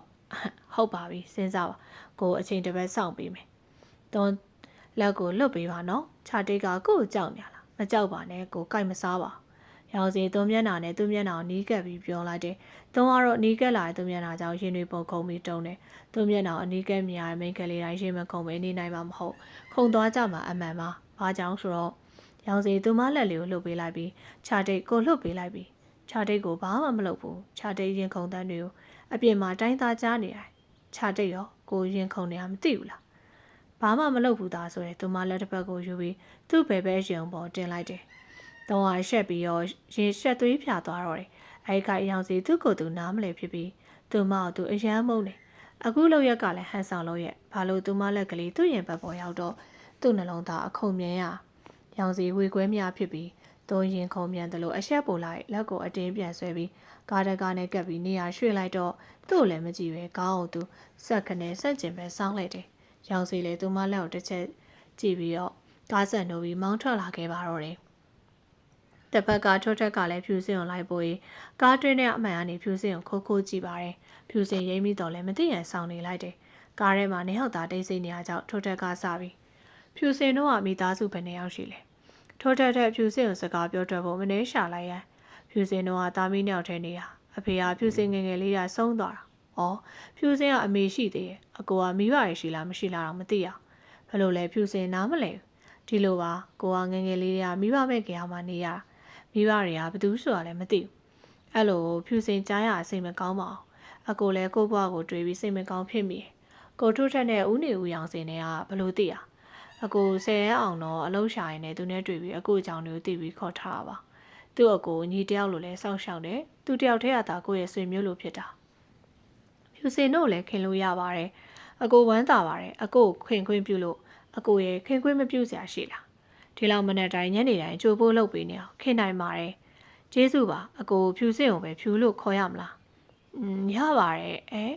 ဖြူစင်ကောင်းချိန်ပြီးမှသူ့စကားကိုစဉ်းစားမိဘာလို့ဖြူလို့တလုံးနဲ့ခေါ်ခြင်းရလဲဖြူစင်စဉ်းစားနေစင်တော့ဒီလိုပါအကိုအထင်မလွဲပါနဲ့ဖြူလို့တလုံးနဲ့ခေါ်ရင်အဆင်ပြေမယ်ထင်လို့ပါရပါတယ်ဖြူစင်လဲကိုထုတ်ထက်ကိုထက်လို့ပဲခေါ်ရမလားနာမည်ကနှလုံးထဲဆိုပေမဲ့ပေါင်းခေါ်ရအဆင်မပြေလို့ရပါတယ်ဖြူအဆင်ပြေတယ်လို့လားခေါ်ပါဟုတ်ကဲ့သူတို့နှစ်ဦးရဲ့အကြီးကကားတွင်းမှန်နဲ့ခိတခဏမြဆုံသွားတော့တယ်ဖြူစင်ချန်ရှိရောက်တော့ကိုထက်ကိုရက်ခိုင်းလိုက်တယ်ကားရက်လိုက်တော့ကိုစင်ဖြူစင်ဆင်းတော့မယ်နော်ဖြူစင်ကားတက်ကောက်ဖွင့်ပြီးဆင်းတော့မယ်ဆဲတော့ဖြူစင်ကိုလုံးရင်ခွင်တစ်ခုရုတ်တရက်ရောက်သွားတယ်ဘာကြောင့်လဲဆိုတော့ဖြူစင်ကားတက်ကောက်ဖွင့်စင်းမှာဖြူစင်ဘက်ကမစင်မကြေမောင်းလာတဲ့ဆိုင်ကယ်တစ်စီးကြောင့်ထိုတဲ့သူမောင်ဆွဲလိုက်တာကြောင့်ပါဖြူစင်ရုတ်တရက်မိုးလန့်ပြီးတုံနေတော့တယ်ဖြူအဆင်ပြေလားပြေပါတယ်ဖြူစင်သွားတော့မယ်နော်ဖြူစင်ပြုံတစ်ချက်ကြည့်ပြီးအမြင်ဆင်းလိုက်တယ်ထို့ထက်သူမလေးအိမ်ထဲဝင်သွားပြီးမှကားဆက်နိုးပြီးထွက်လာခဲ့ကားမောင်းရဲ့အပြန်တစ်လျှောက်ကုနာသူ့ရင်ခွင်ထဲရောက်နေသူမလေးသူ့ကိုမောကြည့်အားအကြည့်လေးကိုမြင်အောင်မိရဲ့ချစ်လိုက်တာကွာချစ်စရာလေးအကြည့်လေးရောမျက်နှာကိုမင်းကိုချစ်မိနေပြီခြာတိတ်ရောက်ပြီတုံးဘာမှမပြောဘဲဆွဲကျုံသာဆွဲပြီးကားပေါ်ဆင်းတယ်ဟေးခြာတိတ်သူ့ခေါ်တန်းကြောင်တွန်းရက်တန့်ပြီးတော့ကို့နှုတ်မဆက်တော့လားတေးလိုက်သုံးပြုံးပြီးပြောရင်ခြံထဲပြေးဝင်သွားတော့ရောင်စင်သွန်းနောက်ကျော်ကြည့်ပြီးသူ့အကြံအောင်မြင်တော့မှမို့ကြိုတင်အောင်နိုင်သူအပြုံးကိုသူ့ဘာထဲဆင်မြန်လိုက်တယ်။အဲဒီနေရာစပြီးသွန်းသူ့ကိုတတ်နိုင်သမျှရှောင်မိတယ်။တခါတလေရုံမတက်ဖဲနေတယ်။သူကလည်းသွန်းကိုစာနောက်ငေးကြီးစိုက်ကြည့်ုံကလွဲပြီးအဖြေအတွက်မပူစား။ဖြူစင်နဲ့ထွက်တော့တယောက်ကိုတယောက်ရဲပင်မကြည့်ရဲပါ။ဒီနေ့တော့သွန်းတော့ practical ပြီးလို့ကြောင်းကားပြန်လမ်းမှာသွန်းငါနဲ့ကိုတောင်းထားတဲ့အဖြစ်ငါ့ကိုပြန်ပေးအောင်လေ။ငါနဲ့ကိုတကယ်ချစ်တာ။ငါနဲ့ကိုတကယ်ချစ်တဲ့မပို့ချင်ဘူးဟာမင်းကနင်းရလဲဟာငါ့ကိုပြန်ချစ်ပါမင်းကားဆိုရလို့သွန်းတဲ့ဖြူစင်တို့ကြားနေပြီးသွန်းကိုချစ်ကြောင်ပြောခဲ့တာအဖြစ်ပြန်တောင်းနေတယ်နောက်ဆုံးသွန်းလက်ကိုပါကင်ပြီးထိုလူသုံးရဲ့မြင်ကွယ်အယောင်စင်းမျက်စိနဲ့ကန့်လက်ရပါရောင်စင်ခြေလန်းကျဲနဲ့သွန်းတို့စီသွားပြီးထို့ထက်လည်းနောက်ကထက်ချက်မကွာလိုက်တယ်ဟိုရောက်တော့ရောင်စင်သွန်းလက်ကိုဆွဲပြီးသွန်းလက်ကင်ထားတဲ့မင်းခါရဲ့လက်ကိုခါချလိုက်ပါတယ်မျက်နှာလည်းတီးပြီးမှုန်တင်နေတော့ပြီးတော့ထို့ထက်ကိုကြည့်ပြီးဖြူစင်ကိုလိုက်ပို့လိုက်ပြောပြီးတော့သွန်းလက်ကိုဆွဲပြီးကားစီခေါ်လာခဲ့မင်းကားနဲ့ဖြူစင်တို့ကြောင်ကြည့်ပြီးတော့ကြံခဲ့ကြတယ်။တော့ကတော့ရက်ကန်ပါသွားပါတယ်။ဖြူတို့သွားရအောင်။ထို့ထက်လည်းဖြူစင်ကိုခေါ်ပြီးထွက်လာခဲ့။ဖြစ်သမျှတော့နားမလည်ပဲကြံခဲ့သူကမင်းကဦးလေးသွန်းလက်နာနေပြီလှော့အောင်။ကားနာရောက်တော့သွန်းလက်အမှန်တကယ်နာနေရမို့သူ့ကိုပြောလိုက်တော့ရောင်စရာမမှုပဲဒေါသတန်နဲ့ရှာမရှိနဲ့ကားပေါ်တက်ပြောပြီးတော့သူမကားပေါ်အတင်တွန်းတင်ပြီးကားတကောက်ချင်းကနေမြအောင်ပိတ်လိုက်ပါတယ်။သူလည်းကားမောင်းသူနေရာသွားပြီးတော့ကားဝေါကနေတွေ့တဲ့ကျန်မောင်းထွက်သွားတယ်။ထို့တက်ကတော့သူ့ဆရာကားသွားယူပြီးမို့တက်စီကိုငါပြီးဖြူကိုလိုက်ပို့ရတော့ပါမယ်။ဦးလေးကားကိုရှုံမောင်းပါအောင်ကားတွေလည်းရှုံနေဘဲဟုတ်သွားနေတာ။ရောင်စီသူမအမေတို့ဘာမှပြန်မဖြစ်ပဲကားကိုသာအရှိန်တင်ပြီးမောင်းနေပါတယ်။ပန်းချက်တကူရောက်တော့ကားကိုထိုးရက်လိုက်တယ်။သူလိုရဲ့ကြောက်သောနှစ်ဖူးအာလူတီမသိရကန်ကောင်းပါ။ရောင်စီသူမပခုံကြမ်းတမ်းစွာဆုပ်ကိုင်းပြီးသူမကိုဒေါသမျက်လုံးနဲ့ကြည့်ပြီးမှန်နဲ့အဲခေါင်လေးကဘာတူလဲခြာတိတ်နဲ့ဘလို့ပတ်သက်လဲခြာတိတ်ရေးစားလားဟမ်ခြာတိတ်မှာရေးစားရှိနေအောင်ကိုယ်ကိုစဉ်းစားပေးမယ်ပြောသေးဘာလဲခြာတိတ်ကလေလံနှစ်ဖက်နင်းကျင်တာယောက်ျားနှစ်ယောက်ကိုတပြိုင်တည်းတွဲကျင်နေတာကျောင်းမှာတယောက်ကုမ္ပဏီမှာတယောက်လားမင်းကရှာနေခွနဲ့မွေရောက်မှလို့မိန်းကလေးလားပြောစမ်းခြာတိတ်သူထင်ချင်ရထင်ပြီးသူမကိုခါတီတီရဲဆက်ပြောလိုက်တဲ့သူ့စကားကြီးကြောင့်တော့အလုံးဝမ်းပြီးမျက်ဝန်းအင်ကမျက်ရည်ပြည့်အိုင်လာပြီးရေတကုန်းဘက်မှာအစင်မပြတ်သူမဘားပြင်တစ်ချောင်းစီးဆင်းသွားပါတော့တယ်။သူတင်ချင်အားထင်ပြီးသူမကိုခါတီတီရဲဆက်ပြောလိုက်တဲ့သူ့စကားကြီးကြောင့်တော့အလုံးဝမ်းနေပြီးမျက်ဝန်းအင်ကမျက်ရည်ပြည့်အိုင်လာပြီးရေတကုန်းဘက်မှာအစင်မပြတ်သူမဘားပြင်တစ်ချောင်းစီးဆင်းသွားသူရှိုက်ခါငိုရင်းနဲ့ဦးရောင်တော့အထင်သေးရဲ့ဆွဆွဲသူနဲ့သူနဲ့ဘာမှမဆိုင်သူကသာတော့ချစ်နေတာတော့သူ့မချစ်ဘူးတွန်းတော့ချစ်သူတွေလည်းမဟုတ်ဘူးဦးရောင်တွန်းချစ်တယ်ပြောပြီးတာတွန်းဦးရောင်ပဲစဉ်းစားနေအဲ့ဒါဦးရောင်သိလားတွန်းလဲဝမ်းနေရင်ထဲကရှိတဲ့စကားကိုဖွင့်ချရောင်စီသူမစကားလဲကြားပြီးတော့သူမလေးလွှင့်ထွက်သွားမယ်လားသူမကိုလိုရင်ခွင်နဲ့နင့်နေအောင်ဆွဲဖက်လိုက်တယ်ကိုတောင်းပန်ပါတယ်ကိုစိုးရင်လို့ပြောမိရပါကိုခွင့်လွတ်ပါနော်ခြားတိတ်လဲကိုချစ်တယ်ပေါ့နော်ဘာအင်းလဲကွာခြားတိတ်ပါဇက်ကပြောတော့ကြားခြင်းတွန်းမစဲတဲ့မျက်ရည်နဲ့ခေါင်းငုပ်ပြီးငိုတန်နဲ့တွန်းလဲဥရောင်ချစ်ပါတယ်ဥရောင်ဟုတ်လားခြားတိတ် ကိုအရန်ပြောတာပဲခြားတိတ်စရာအချစ်ကိုရတယ်လို့ဦးရောင်ဆိုရဲခေါ်လို့လည်းအရန်ကြိုက်တာပဲခြားတိတ်မငိုနဲ့တော့နော်သူမပါးပေါ်အကြံရှိနေမျက်ရည်စာလေးတွေတုပ်ပေးပြီးရောင်စီချော့နေပါတယ်သူမလေးကဦးရောင်သူမချစ်ရဲချင်ဘူးဟာဘာလို့လဲဦးရောင်သူ့ကိုလှည့်စားမှာကြောက်တယ်ဘာလို့ကြောက်တာဦးရောင်ကသူ့ကိုသိတာမကြသေးဘူးလေခြားတိတ်ကလည်းကွာအချစ်ဆိုတာအချိန်တိုင်းတာမလို့ပါဘူးအချိန်မီဖြစ်ပေါ်လာနိုင်တာပဲဦးရောင်ပြောတာဟုတ်ပေမဲ့တွန်းရဲဘွားအချိန်နေနဲ့ဦးရောင်ရဲ့အခြေကိုမယုံရဘူးခြားတိတ်ကိုရောင်ကိုတက်သေးပြမယ်ဘလို့လဲသူနှခမ်းစုကမေးလိုက်တယ်သူမရဲ့စုနဲ့နှခမ်းနှွေးသွားရပါပြီဦးရောင်နှခမ်းကသူမနှခမ်းကိုအနှွေးတက်ပြီးရောင်စည်းတွေခြားတိတ်နှခမ်းကချုံများနေသူမအနံမပေးတယ်မှန်သူသိပါတယ်သူမလေးအနံပေးတက်သွားအောင်ရောင်စည်းအချိန်ကြာမြင့်စွာနန်းနေပြီးတော့ဦးရောင်ရဲ့အနံနွေးနွေးလေးကတွန်းရင်နဲ့အသေးသေးထီအောင်နှွေးသွားစေပါတယ်သူကမနန်းတက်နဲ့တုပ်ပြန်နဲ့ပြန်ပြီးတော့ရောင်စီထိုးအနန်းတွေကိုအမုံမပါပဲနှိမ့်ချိုက်တယ်ထို့ထက်လည်းဖြူစင်တဲ့တူတက်ရှိငါပြီးအေးဆိုင်တစ်ခုအရင်ဝင်လိုက်တယ်ဖြူတစ်ခုခုမှတောက်လိုက်ထို့ထက်ဆိုင်တွေကစပွဲမှာထိုင်ပြီးဖြူစင်ကိုပြောပါတယ်ဖြူစင်ကကိုထက်ကိုဖြူစင်သိကျင်တာလေးမေးလို့ရမလားမေးလို့ရပါတယ်ဖြူရဲ့ဒါပေမဲ့နောက်မှမေးအခုတော့တောက်ချင်တာအရင်မှတောက်လိုက်အောင်မယ်နော်ဖြူစင်ဆက်မမေးတော့ပဲဘေးနာဝိတာလေးကိုအမကိုထောပတ်တီဖြော်ရတဲ့ခွက်ကိုထက်ရောပါတောက်မလဲသူ့ကိုပါမေးလိုက်တော့ကိုလည်းထောပတ်တီဖြော်ရပဲဒါဆိုနှစ်ခွက်မှလေးဟုတ်ကဲ့ဝိတာလေးခေါင်းညိတ်ကထွက်သွားတယ်ဝိတာထွက်သွားတော့ဖြူစင်ကကိုထက်ဖြူစင်မေးလို့ရပြီလားရပါပြီမေးကြည့်ဆရာတုံးကိုဘာလို့စိတ်ဆိုးပြီးခေါ်သွားဖြူမသိဘူးလားကိုကဖြူသိရထင်နေရမသိဘူးဖြော်ရပြီခမဝိတာလေးကသူတို့ရှေ့ကိုဖြော်ရတစ်ခွက်စီချပေးကျေးဇူးပဲဖြူစင်ပြောလိုက်တော့ဝိတာလေးကဟုတ်ကဲ့ပြောပြီးထွက်သွားလိုက်တယ်ဝိတာလေးထွက်သွားပြီးတော့ထွတ်ထက်ကဆရာကတုံးကိုချစ်ခွေပန်ထားရလေရှင်တကယ်ပဲဒါကြောင့်ဆရာတုံးကိုလိုက်ကတ်နေရအောင်ဟုတ်တယ်ကိုလည်းဖြူကိုချစ်တယ်ရှင်ဖြူစင်အံ့ဩသွားရသူမလက်နဲ့ဖက်လဲချက်ချင်းစုပ်ကင်ခံရကိုဖြူကိုမြင်ပြီးရဲ့နောက်ပိုင်းကို့အတွေ့ထဲမှာဖြူရဲ့အမူအရာလေးကိုမြင်နေမိတယ်ထို့ထက်ခုံပေါ်ကသူမလက်နဲ့ဖက်ကိုစုပ်ကင်ပြောတယ်ကိုထက်ဆိုင်ထဲမှာလူရရှိတယ်ဖြူစင်လက်ကိုလွတ်ပါနော်ကိုမလွတ်ပေးဘူးကို့ချစ်တယ်ပြောအဲ့ဒါမှလှုပ်ပေးမယ်ချက်ချင်းပါလားချက်ချင်းပဲကို့ချစ်တယ်မဟုတ်လားဖြူစင်လဲကိုထက်ကိုညင်းစရာမရှိသလိုချစ်နေအောင်မ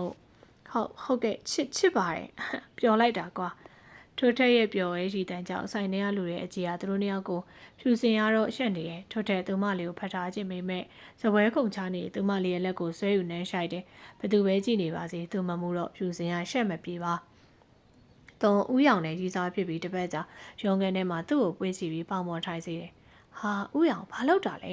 ရုံးခန်းထဲမှာတခြားသူတွေမြင်ကုန်မယ်မမြင်ပါဘူးခြာတိတ်လေးရဲ့ကိုရုံးကန်အေးမကြည့်ဘယ်သူမှမလားပြီးတော့ကိုရုံးကန်လည်းလုံပါတယ်ဒါပေမဲ့လှုပ်ပါတုံးမနေတတ်ဘူးတုံးဦးရောင်ပေါင်ပေါ်ကနေဆင်းမှုကြိုးစားဦးရောင်ကတော့မလွတ်ပဲတုံးခါးတဲ့လို့တင်းဖက်ပြီးမလွတ်ပြစီနဲ့ဗျာနောက်ဆိုအကျင့်ရသွားမှာပါကိုခြာတိတ်လေးကိုဖတ်ထားပြစီပြီးတော့ခြာတိတ်လေးနဲ့လက်ထက်ချင်းဦးရောင်ကမစောလို့လားမစောဘူးလေကွာကိုတက်က28နှစ်တည်းဝင်တော့မယ်လက်ထက်သိနေပြီပြီးတော့ကိုသားသမီးတွေလည်းလိုချင်နေပြီဦးရောင်ကလည်းတုံရှက်သွားတယ်ရောင်စီသူမလေးရှက်သွားကြည့်ပြီးအသေးရခြာတိတ်ကလည်းရှက်တက်လိုက်တာဒါကြောင့်ကိုကချစ်နေတာရောင်စီသူမပါလို့ဆွဲလိန်တော့ဦးရောင်ကလည်းနားလိုက်တာသူနာနေရဲ့ပါပုတ်ခါပြောတယ်နာသွားလာကိုတောင်းပန်ပါရဲ့နော်ရောင်စီသူမပါအောင်နမ်းပြီးတော့ဦးရောင်အကျစ်ရုပ်တယ်ကိုဘာကျစ်ရုပ်လို့လဲတွန်းပါအောင်နမ်းတယ်လေတွန်းပါနာလို့ကုပေးရလေဗျမရဦးရောင်တွန်းတစ်ခုခုပြန်လုံးမရမယ်ကဲဗျာလှုပ်စီဘာလုပ်မှာပြန်လုံးမိတ်ပြီဗျာရောင်စီသူမခိုင်တဲ့အတိုင်းလှုပ်တယ်တွန်းဦးရောင်မျက်နှာကိုစေးစေးကြည့်ပြီးဘာနှစ်ဖက်ကိုအလင်းမြန်နမ်းတယ်ရောင်စီတိတိချင်းသူမလေးခေါင်းထိန်ချုပ်ပြီးသူမနှက်ခမ်းလို့အနံပြီးတော့တွန်းယုံနေတော့လည်းမရထို့ကြောင့်သူမကိုက်လိုက်တယ်ရောင်စီသူမကိုက်လိုက်မှုကြောင့်နှက်ခမ်းနာပြီးလှုပ်ပေးရပါတယ်ခွေးမလေးကိုက်တယ်ဦးရောင်အတင်းနန်းတာကိုအသက်ရှူလို့မလို့ကိုက်လိုက်တာဘလို့ပဲဖြစ်ဖြစ်ခွေးမလေးကခွေးမလေးပဲဦးရောင်တွန်းကိုခွေးလို့ပြောရင်တော်ပြီတွန်းသွားတော့မယ်တွန်းကမျက်နှာကိုစူပုတ်ပြီးဦးရောင်ပေါင်ပေါ်ကဆင်းမဲ့လို့တော့ခြာတိတ်ကလည်းကိုကချစ်လို့စားစိတ်မဆိုးပါနဲ့ရောင်စီသူမခါလေးကိုပြန်ဖက်ပြီးပြောတော့ကိုခြာတိတ်နဲ့တူနေခြင်းပြီခြာတိတ်ကြောင်းပြအောင်တက်ချင်သေးကိုနဲ့လက်ထပ်ပြီးလဲတက်လို့ရပါတယ်ဦးရောင်ကခွင့်ပြုပါလားခွင့်ပြုပါတယ်ဗျာယူပြီးမှအင်ရှင်မမလောက်ခိုင်းနဲ့နော်မခိုင်းပါဘူးဗျာကိုခြာတိတ်လို့မခိုင်းရပါဒါဆိုဒေါ်လေးတို့စီလာတောင်းတကယ်နော်ချစ်လိုက်တာကွာသုံးလက်ထက်တူပါပဲနှစ်ယောက်သားပြန်လည်ဖက်ပြီးပါချင်းပုတ်ကပျော်ရွှင်ရီပြုံးတယ်တုံးဦးရောင်အရန်ချစ်ပါတယ်ဦးရောင်မဆုံးရှုံးခြင်းပြီးဦးရောင်တောင်းဆိုမှုလက်ခံလိုက်တယ်ဦးရောင်ကသုံးဘဝပါ ရောင်စီသွန်းစိတ်ဆက်ကြောင်းလဲပြရနဲ့လက်ထပ်ပွဲကိုအမြန်ဆုံးစီစဉ်ခဲ့နေဘက်မင်္ဂလာပွဲပြီးတော့ညဘက်တင်တာအခမ်းပွဲသွန်းပင်ဘက်ရဲ့အခမ်းနဲ့အရင်ပြန်လာခဲ့ပါတယ်။ဦးရောင်ကတော့သူ့မိတ်ဆွေတို့အခမ်းနေသေးရဲ့သွန်းပူအားရေချိုးပြီးရေချိုးကန်နဲ့ထွက်လာတဲ့အချိန်ဦးရောင်ကအခမ်းနဲ့ဝင်လာခဲ့ရောင်စီတကားပိတ်ပြီးတကားအောင်မိပြီးတော့ကိုချစ်စနီလေးကရေအောင်ချိုးပြီးပြီးတော့ကိုတပတ်နဲ့ပတ်ထားတဲ့သူမကိုပြုံးမိကြည့်ကပြောလိုက်တယ်။ဟုတ်တယ်သွန်းအိုက်လို့ဦးရောင်လည်းသွားချိုးလေရောင်စီအင်ချီကျဲသေးတို့တလုံးချင်းဖြော်ရင်သူမစီတိုးပြီးတော့ကိုမချိုးတော့ဒီတိုင်းပဲအိတ်လိုက်တော့မယ်။ဟာဦးရောင်စီသွန်းကိုဖတ်ပြီးတော့ဂရင်မော်ပြစ်လဲလိုက်တော့သွန်းရုပ်တရက်မှုဘာမှမသိပဲသူနဲ့တူပန်းရောင်မှုရပေါ်လဲကျသွားပြန်လဲအခမ်းမီလေးလဲပိတ်သွားတယ်။သွန်းဦးရောင်ခေါ်ဆောင်ရချစ်ချင်းအစင်တိုင်းကိုကြည်နူးစွာလိုက်ပါခဲ့ပါတယ်။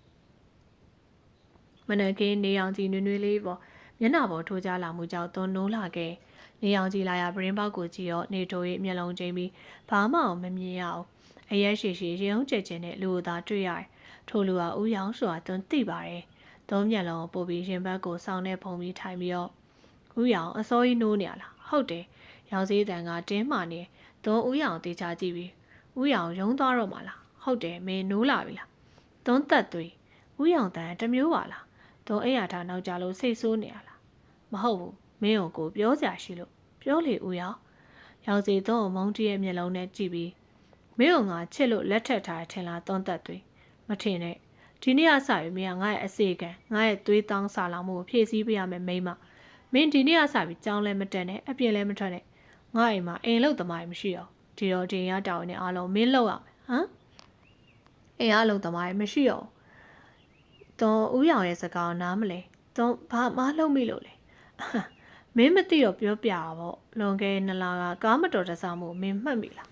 ဦးရောင်ရဲ့စကားကြောင့်တော့သွန်းရဲ့အတွေ့အထုံနေစီကအိန္ဒိယသွန်းနဲ့ဖြူစင်တို့စတိုးဆိုင်သွားတဲ့အချိန်သွန်းတို့မတ်တိုင်ရောက်ဖို့ကားလမ်းဖြတ်ကူကားရှိနေသွန်းတို့ဖြတ်ကူတော့ကားလမ်းကူပြီးတဝက်ရောက်သွန်းလေပင်မှာတခုခုလို့တလို့ခန်းစားကြောင်ငုံကြည့်တော့သူမမျက်နှာရဲ့ငွေဆွဲကြိုးလေးမရှိတော့နောက်လဲကြည့်လိုက်တော့ကားပေါ်မှာလမ်းပေါ်မှာကြားချန်ခဲ့သွန်းပြန်လှည့်ပြီးကောက်တယ်သူအလွန်မျက်နှာတော့ဘာမှတတိမထားမိတော့ပဲသွန်းဆွဲကြိုးကိုကောက်လိုက်စဉ်သူမစီအရှိန်ပြင်းစွာဦးတီလာတဲ့ကားကြောင့်မျက်လုံးကိုစုံမင်းလိုက်တယ်သူမနားထဲမှာတော့သွန်းမျက်လုံးဖွင့်ကြည့်တော့ကုန်တင်ကားတစ်စီးနဲ့ကိုပိုင်ကားအသေးလေးတစ်စီးတို့တိုင်းမိပြီးကားသေးလေးကရားစရာမရှိပဲကားထဲကမျိုးသမီးရဲ့သွေးကသွေးအိုင်ဖြစ်နေပြီသွန်းဆွဲကြိုးလေးကိုစုပ်တိုင်းသွေးပြက်နေတော့ထိုစဉ်ဖြူစဉ်သူမနာကိုရောက်လာသလိုကားနဲ့စီးစီကိုလည်းလူတွေဝိုင်းအောင်လာတယ်သွန်းရလာနေအဆင်ပြေလား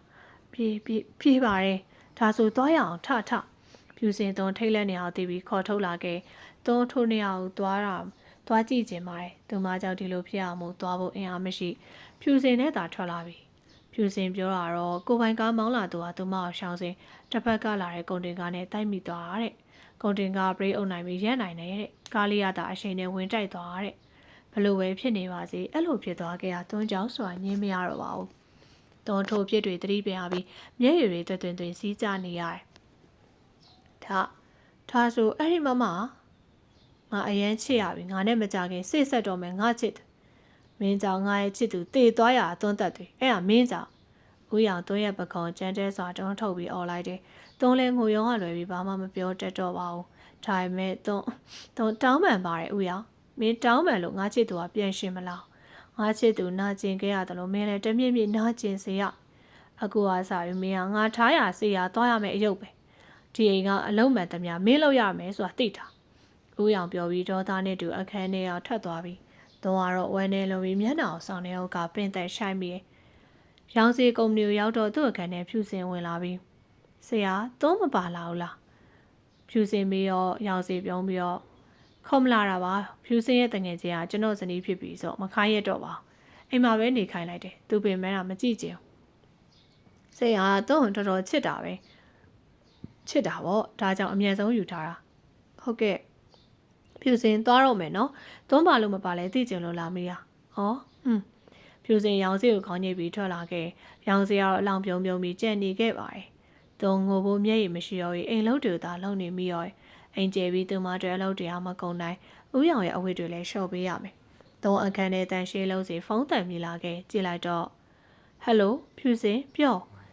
မိသွန်းတို့ကအချစ်ခံရတော့ကုမ္ပဏီတော်လာစရာမလိုတော့ဘူးနော်ဟဲ့ဖြူစင်ရီပြီးသူမကိုစနောက်တယ်အေးဟုတ်တယ်ငါမလာတော့ပြီးတော့ကြောင်းလည်းမတက်တော့ဟ ဘာလို့လဲငါအခုအိမ်ရှင်မဖြစ်နေပြီလေဦးရောင်ရဲ့ဝေယဝိဆိုင်လုံးအိမ်မှာနေတော့မယ်အမလေးချစ်နေလိုက်ကြတာနေ့ရဲ့ဦးရောင်ကလည်းနင်ပင်ပန်းမှာဆိုလို့ကုမ္ပဏီမလာခိုင်းတော့တာတဲ့ငါတော့အားကြနေအားမကြပါနဲ့ဟာတော့နင့်တန်ကဘာဖြစ်သွားအော်ဘာမှမဖြစ်ပါဘူးဒါပဲမဟုတ်လားအေးဒါပဲအားမလာလဲမယ်နော်အေးတော့ဖုန်းချလိုက်တယ်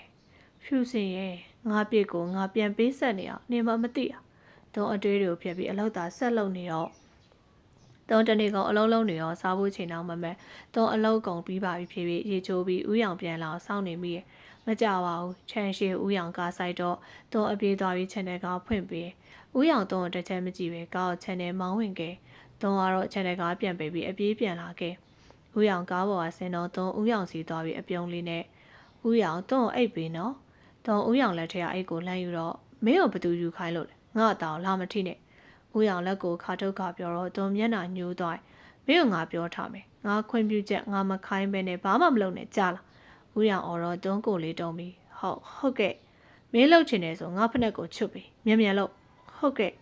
တွန်းထိုင်ပြီးဦးရောင်ရဲ့ဖက်နှက်ကိုချွတ်ပြီးဦးရောင်လက်နဲ့ဖက်ပိုက်ပြီးကောင်းအောင်မိပြီးအရသာခံနေရပြီဦးရောင်ကောင်းပြီငါကောက်လည်းရေးစေးထားမနှက်မစေးမယ်ဆိုအချိန်မမီဟုတ်ကဲ့ဦးရောင်တော့စူးရဲစွာကြည့်ပြီးအိမ်ထဲဝင်သွားတယ်။တွန်းရေချိုးထားပြီးဖြစ်တော့လဲဦးရောင်အလိုကြောင့်ကောက်ဆေးနေဝမ်းနေနေရတော့အမှန်ကားရည်ဆေးပြီးတော့တွန်းမနာနိုင်မဲ့အဝယ်စားပြန်လဲပြီးဦးရောင်ကထမင်းစားမယ်ဆိုရင်ထမင်းပွဲပြင်ပြီးရဲ့ထမင်းပွဲပြီးတော့ဦးရောင်ကဆင်းလာခဲ့ပါတယ်။ဦးရောင်ခုံတလုံးကိုယူပြီးထိုင်လိုက်ပါတယ်။တွန်းဦးရောင်ရှိကပကောင်ယူပြီးထမင်းထည့်ပေးလိုက်တော့ပြီးရနောက်တွန်းလဲပေးနောက်ခုံတလုံးကိုယူကထိုင်မယ်လို့တော့မင်းကဘာထိုင်လို့မှာဦးရောင်မျက်နှာကိုတင်းကမေးလာတော့တွန်းပြန်ထပြီးမျက်နှာငယ်လေးနဲ့တွန်းလဲဦးရောင်နဲ့တူထမင်းလက်ဆောင်စားမလို့ပါမစားနဲ့ငါမင်းနဲ့တူမစားချင်ငါစားပြီးမှမင်းစားမယ်တခါတလေမဟုတ်ဘူးနော်အမြဲတမ်းဆိုတာမှတ်ထားဦးရောင်တွန်းလက်ညှိုးထိုးကပြောပါတယ်ဟုတ်ကဲ့တွန်းကောင်းညစ်ပြီးထမင်းစပွဲပြီးရက်ခါနေလိုက်တယ်ရောင်စီဟင်းတွေကြီးတော့သူ့အကြိုက်တွေကြီးစက်သားဟင်းငှက်တလောက်ပေါင်းခရမ်းသီးတော့12မျိုးဟင်းကြိုစားသည်ဖြင့်ရောင်စီဟင်းကြိုယူပြီးတောက်ကြည့်တော့ဦးရောင်ထွေးထုတ်ပြီးဇွန်းနဲ့ခင်ကိုကြမ်းတမ်းစွာပြစ်ချလိုက်တယ်။မင်းဘလို့ချက်တာလဲသွန်းသက်သွေးမင်းရဲ့ဟင်းကိုမင်းမြည်ကြည့်သေးလား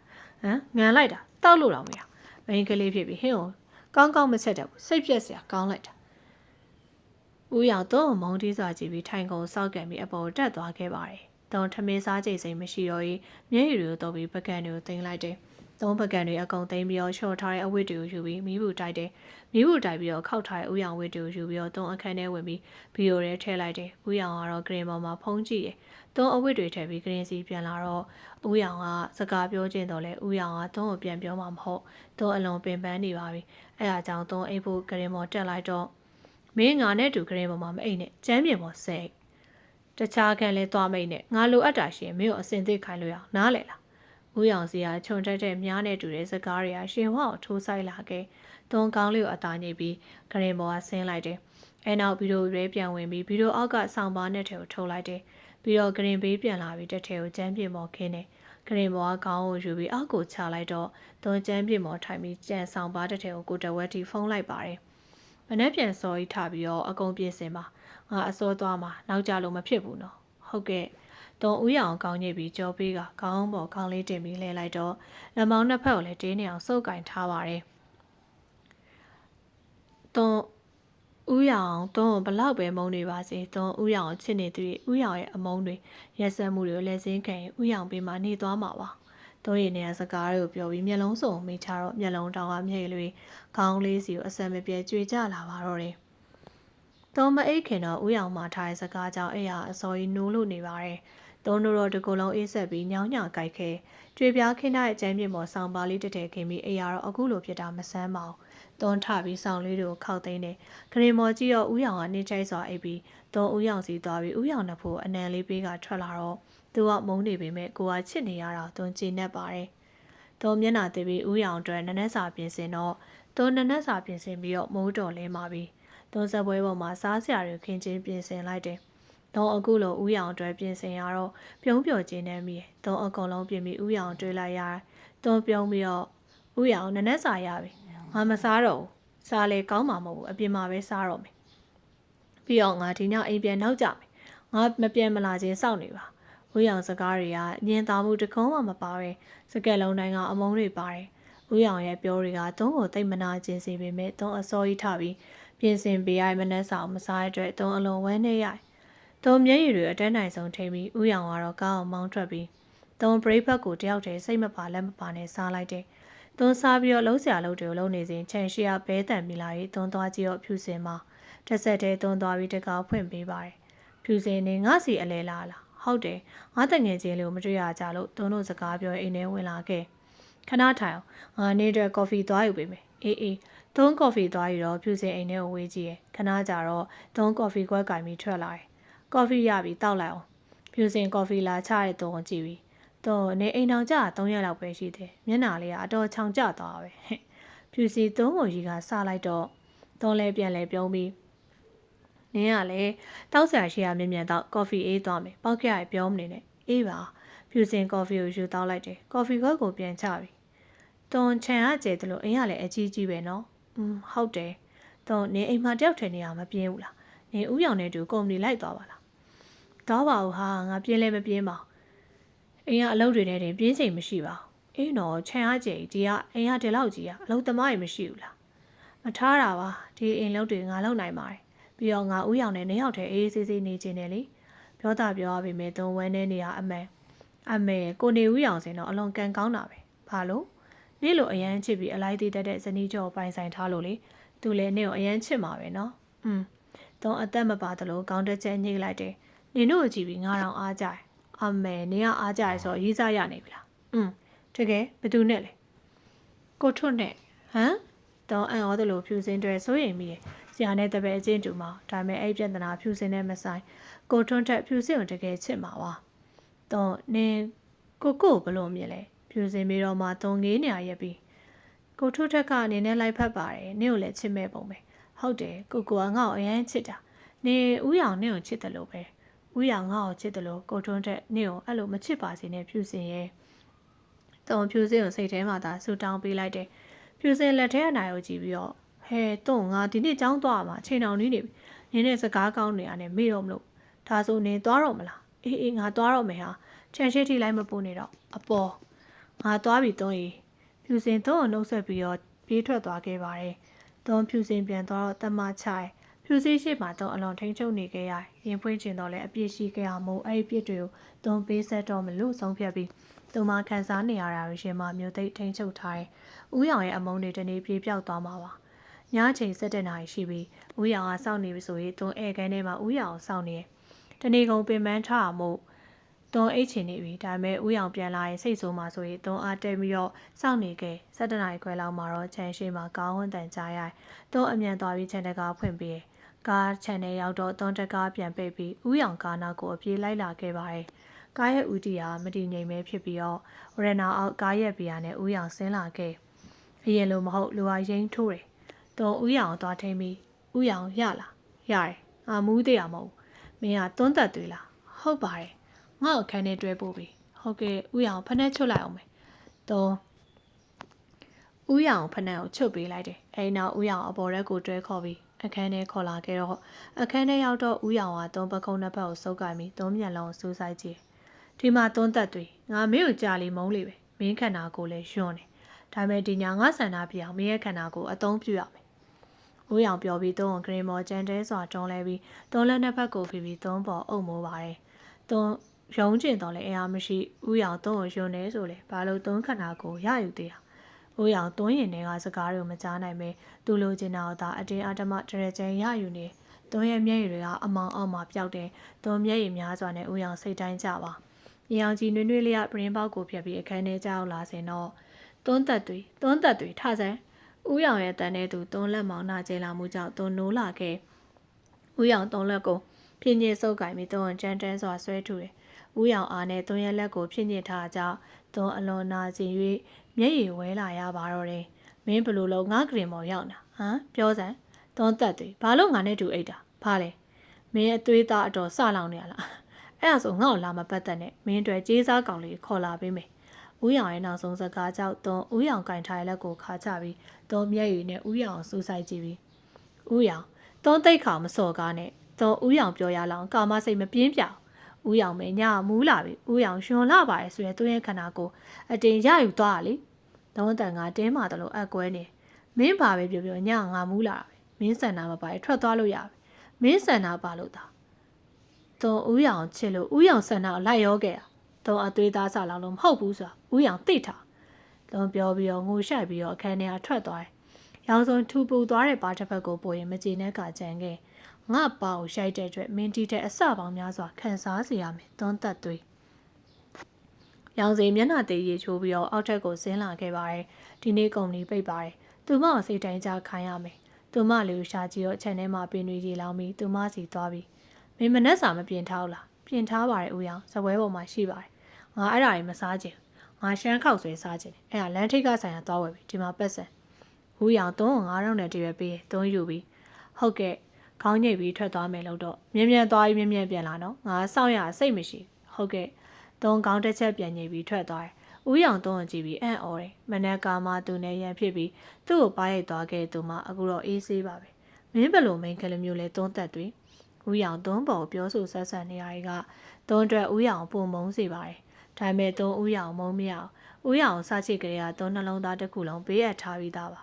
မနက်ကဦးရောင်ဒေါသထွက်ပြီးကိုထီလက်ရောက်ပြုတ်မြူခဲ့ပေမဲ့အခုဦးရောင်ခိုင်းလာတော့လဲသုံးမငင်းရက်ပါသုံးဦးရောင်အရန်ချစ်တယ်ဆိုတာဦးရောင်သိစေခြင်းနဲ့သုံးခြေလန်းကျဲတွေနဲ့ရှမ်းခောက်ဆွဲစီဆိုင်အောင်သွားရင်တယောက်တည်းစိတ်ထဲအရှင်ဖွင့်ပြီးသုံးရှမ်းခောက်ဆွဲဝယ်ပြီးဦးရောင်စောင့်နေရမှာဆိုရင်မနောက်ကြားစင်အပြေးတစ်ပိုင်းနဲ့ပြန်ခဲ့တော့အိမ်ရှိရောက်တော့သုံးအနေငယ်မောဟိုက်နေတယ်အိမ်ထဲဝင်ပြီးဦးရောင်ရှာကြည့်တော့ဓမင်းစပွဲပေးမှထိုင်နေပါတယ်ဒေါ်ဘီဖို့ကြောင့်နဲ့ဝင်ပြီးပကံကိုယူပြီးတော့ရှမ်းခောက်ဆွဲကိုထည့်ပြီးဦးရောင်ရှင်ချပြီးတော့ငါမင်းကိုစောင့်နေရကြပြီငါဒါရီစားကျင်စိတ်မရှိတော့ပေါင်မုတ်ကျဲဥကျော်စားကျင်တယ်အဲ့ဒါအမြဲသွားလို့ပဲမကြစေနဲ့ဟုတ်ကဲ့ဒေါ်မငင်ပဲဦးရောင်စားစေချင်ပြီးပေါင်မုံနဲ့ကျဲကိုယူပြီးအမြန်ပြင်ဆင်လိုက်တယ်ဒုံပြေးလာရတော့ငါကြနေတဲ့ချွေရမတိတ်ပဲပိုရေးတာကြလာရတယ်ဦးရောင်ကအေးဆေးပါသုံး9ခုလောက်လုပ်ပြီးတော့ဦးရောင်စီကိုယူလာပြီးဦးရောင်3ယူလာတာပကံကိုကြည့်ပြီးမတ်တက်ရက်ပြီးငါမစားတော့ငါပြင်မှာသွားစားဖို့စိတ်ကူးထားပြီးသားမင်းငါပါကိုရိုက်ခဲ့လို့ပညာပေးတာပြီးတော့မင်းနဲ့ငါဖြစ်ခဲ့တယ်မင်းဘာသာကာကွယ်ထားအေးငါကတော့မင်းနဲ့ရလာမယ့်ရင်သွေးကိုမလို့လောက်လက်ခံပါလဲမို့အဲ့ဒါမင်းနားလေတာဦးရောင်3ကိုလက်ညှိုးထိုးပြောပြီးထွက်သွားခဲ့3ထိုင်ကုန်ပေါ်ထိုင်ပြီးမျက်နှာကိုလည်းနဲ့အုပ်ကပင်သက်ရှိုက်ပြီးငိုလိုက်တယ်ငါဘာလို့ဦးရောင်မုံလို့မရလဲထိုတက်ကတော့ရုံပေးရမို့ချစ်သူလေးကိုလာပြီးအကျိုးထောက်နေတယ်ကားရဲကနေအရှိမမြင်ရမြင်ကွင်းကြောင့်ထိုတက်မျက်နှာမဲမောင်တယ်ဖြူစင်ကိုကားစီရောက်တော့ကားတကားဖွင့်ပြီးကားပေါ်တက်တော့ကိုရောက်တာကြာပြီလားဖြူစင်မေးတော့လဲကိုစီကဘာတမ်းမှမထွက်ပဲဖြူစင်ကိုကြည့်တော့မျက်နှာတစ်ခုခုအလုံးမကျသလိုကိုမျက်နှာလည်းမကောင်းပါလားဘာဖြစ်တာကိုဘာမှမဖြစ်ပဲကားကိုတရှိန်ထိုးမောင်းသွားတယ်လူရှင်းတဲ့လမ်းကိုရောက်တော့ကားကိုရုတ်တရက်ရက်လိုက်တယ်ရုတ်တရက်မှုဖြူစင်လည်းတတိမထားမိပဲကားရှိနဲ့နှစ်ဖူးတိုက်ပြီးတော့အာဖြူစင်နှစ်ဖူးကိုပိုရင်းနဲ့ကိုဘာဖြစ်လာလဲဖြူမေးတော့လည်းမဖြစ်ဘူးကားကိုလည်းအသက်ကုန်မောင်းလိုက်ပြီးတော့ရုတ်တရက်ရက်လိုက်တယ်ဖြူကောင်ကွဲပြီလားမသိထိုတဲ့နှစ်ဖူးနေရဲ့သူမကိုကြည့်ပြီးဖြူနဲ့စကားပြောနေကောင်လေးကဘာတူလဲဘယ်ကကောင်လေးလဲဖြူเจ้าကထွက်လာတော့ဖြူနဲ့စကားပြောနေကောင်ပြောတာအော်သူ့လားသူနဲ့ဖြူနဲ့ကရိုးသားသားခင်တာပါကိုရဲ့ဖြူဘက်ကရိုးသားပေမဲ့သူ့ဘက်ကရိုးသားကျင်မှာရိုးသားမှာဘာလဲကိုကဖြူကိုတုံဝင်တိုးနေရလားတုံဝင်မတိုးပဲနေမလားကိုချစ်သူလေးကတခြားတစ်စိမ့်ယောက်ျားတောင်နဲ့ပြုံးနေရတယ်တုံဝင်မတိုးပဲနေမလားကလေးတယောက်လိုပြောနေရကိုရဲ့လက်မအောင်စုပ်ကိုင်ပြီးကိုပခုံးမောင်းမိပြီကိုတုံဝင်တိုးစရာမလိုပါဘူးဖြူရဲ့ပထမဆုံးနဲ့နောက်ဆုံးကကိုပဲဖြူရဲ့နှလုံးသားထဲမှာလည်းကိုပဲကိုကဖြူရဲ့ထောက်ရပါမလျှော့ဘူးကိုကလည်းဖြူတယ်လို့ပြောတာမလျှော့ဘူးလားဖြူစင်ကကိုပခုံးမှာသူမကောင်းလေးကိုခွာပြီးကိုမျက်နှာကြည့်ပြီးနှက်ခဲလေးစုပြီးမြော့ထို့ထက်ကလည်းသူမလေးကိုပြန်ကြည့်ပြီးခက်တီတင်းနဲ့ကိုယုံအောင်ဖြူတက်သေးပြထို့ထက်စကားတွေမဆုံးလိုက်သူ့နှက်ခဲလေးကိုသူမအနမ်းချွေပြီးသူမဆလာမှတော့ထို့ထက်သူမကောင်ချုပ်ကိုင်ပြီးလက်ပြလေးကိုပန်းဝေးယူစုပ်တယ်လို့တိတ်တီးရဲ့အနမ်းတွေပြီးရဲ့သူတို့အနမ်းတွေဘယ်လောက်ချုံမိန်နေမသိအကြာကြီးပဲတော်ကြသွားပါတယ်ထို့ထက်ဖြူစစ်အပြုံးအလွန်နှစ်သက်တယ်သူမလေးကိုလည်းရင်ခွင်နဲ့ပွေ့ဖက်ပြီးဖြူကလည်းကိုရဲ့အချစ်ဆုံးကိုရဲ့ဘဝကိုရဲ့အနာဂတ်ကိုရဲ့နတ်သမီးကိုရဲ့ဇနီးပဲဖြစ်စေရမှာပေါ့ဖြူစင်ကိုရင်ခွင်ကျဲရဲ့ခေါင်းလေးကိုတိုးဝေးကငိန်တန်းလိုက်တယ်အပြင်ကလေပြေလေးတွေကချစ်သူနှုတ်ကိုမနှောက်ယှက်နိုင်ပါဘူးဘာကြောင့်လဲဆိုတော့ကားမန်လော့ချထားတာမို့ပါ ဦးရောင်ကအပြင်ထွက်ပြီးပြန်လာတော့မျက်နှာမိုင်းနေသွန်းသွားမေးကျင်တော့လေဦးရောင်စိတ်ဆိုးမှကြောက်တယ်တခုခုလွမ်းနေတယ်လို့ကောင်းကင်ကလည်းညှို့မဲပြီးမိုးကရွာတော့မယ်ဦးရောင်အိမ်ထဲပြန်ဝင်မလာသေးမကြပါဘူးမိုးကတက်ဖြိုက်ဖြိုက်ရွာချိုင်ဦးရောင်မိုးတဲထဲမှာအကာအကွယ်မပါပဲထိုင်ပြီးအချိန်ကြာလာတဲ့အထိမလုံးမရှက်သွန်းဦးရောင်စိတ်ပူတယ်ဒီတိုင်းဆိုရင်တော့ဦးရောင်ဖျားနိုင်ပါတယ်သွန်းထိတဲ့ချောင်းအမြန်ယူပြီးဦးရောင်စီကိုသွားကဦးရောင်အပေါ်မိုးပြီးတယ်ရောင်စီရုတ်တဲ့သူ့ပေါ်မိုးမကြတော့အောင်မို့နောက်တိရောသူ့မောက်ကိုတွေ့ပါတယ်မိပါလာလို့တာသွန်းဦးရောင်မိုးရေဆိုပြီးအေးမိမှဆိုလို့ထီလာမိုးပေးရပါဦးရောင်အိမ်ထဲဝင်มาတော့လားဘာဖြစ်ဖြစ်မင်းဘူးမပေါ့ငါဝင်ချင်ဝင်မယ်မဝင်ချင်မဝင်မင်းငေါ့လာပြောနေကြမလို့ဦးရောင်နေမကောင်းဖြစ်မှာစိုးလို့ပါမင်းငေါ့ဝင်စေခြင်းမဟုတ်လားရတယ်ငါ့ကိုထီးပေးဦးရောင်သုံးလက်ထဲကထီးကိုရှူလိုက်တယ်ငါအိမ်ထဲပြန်ဝင်မယ်မင်းပြန်ဝင်မလားနဲ့မိုးမတိတ်မချင်းထီးမာနေခဲ့ဦးရောင်ပြောပြီးထီးလေးကိုဆောင်ပြီးအိမ်ထဲပြန်ဝင်သွားတယ်။သုံးဦးရောင်စိတ်ချမ်းသာမိုးထဲမှာထီးမပါပဲကြံနေခဲ့။မိုးမေရာသုံးဘဲတွဲကြောင်အညိုးထားလည်းမသိမစဲပြင်တိုးရသွားရှာလိုက်။သုံးမျက်ရည်တွေကိုမိုးရည်တွေနဲ့တူစီးမျောလိုက်တယ်။ဦးရောင်ပြောပါစေ။အချိန်တော်ကြာမှမိုးဝါတိတ်ပြီးညနေအောင်ဆောင်းနေပြီးသုံးချမ်းရည်တကူလုံးတုံပြီးစပင်ကလည်းမိုးရည်တွေရွှဲရွှဲဆိုလို့သုံးလက်နှစ်ဖက်ကိုထွေးပိုက်ပြီးတုံနေရဲ့ခြေလဲအနေနဲ့အိမ်ထဲကိုအရောက်ပြန်ဝင်လာခဲ့။အပေါ်ပြန်တက်ပြီးအဝတ်စားလဲပြီးတော့စပင်းတွေကိုချအောင်တုတ်တော့ဦးရောင်ကဂရေပေါ်မှာအိပ်ပြီးသူ့ညနေစာစားသိရလားသုံးကောင်းကြိုက်တာမို့ဆေးတောက်ပြီးဦးရောင်ဂရင်ပေးကျမ်းမြေပေါ်မှာစောင့်ခင်းပြီးအိတ်တော့သုံးကိုရီပူရီမေးနေစဉ်နားရညီးတန်တကူကြားရပါတယ်သုံးဂရင်မော်ကြီးတော့ဦးရောင်ကွေးပြီးတကူလုံးတုံတယ်ပါဇက်ကလည်းအဆက်မပြဲညီးနေပါတယ်သုံးကကိုပူတာတော့ဘယ်ရောက်မှမသိဦးရောင်စိတ်ပူကအမြန်ထားပြီးဦးရောင်ဆောင်တဲ့သုံးဆောင်ဦးရောင်ခြုံပေးလိုက်တယ်နတ်ဖူးကိုစမ်းကြည့်တော့ချစ်ချစ်တောက်ပူနေပါတယ်။သွန်းနာယူကြည့်လိုက်တော့ဒီချိန်ဆရာဝန်ခေါ်ပြီးမရနိုင်တော့သွန်းဦးရောင်စိတ်ပူပြီးဘာလို့ပါကြရလဲမသိပဲနောက်ဆုံးတော့သွန်းအောက်ထက်ကိုအမြန်ဆင်းပြီးရေစလုံးနဲ့ပဝါတစ်ထည်ယူလာခဲ့ပါတယ်။ပဝါကိုရေစုပ်ပြီးတော့ရေကိုပြန်ညှစ်ထုတ်ပြီးပဝါကိုဦးရောင်နတ်ဖူးပေါ်တင်တော့အချိန်ချင်းခါခါပြုတ်လုပ်ပြီးတော့လဲဦးရောင်ဘူးကမကုံသေးဦးရောင်နှုတ်ကလည်းမေကို့ထားခဲ့ပြီလားမထားခဲ့ပါနဲ့ဆိုပြီးရောင်ကပြောနေတယ်မေးဆိုတာဦးရောင်ရဲ့အရင်ချစ်သူထင်ပါတယ်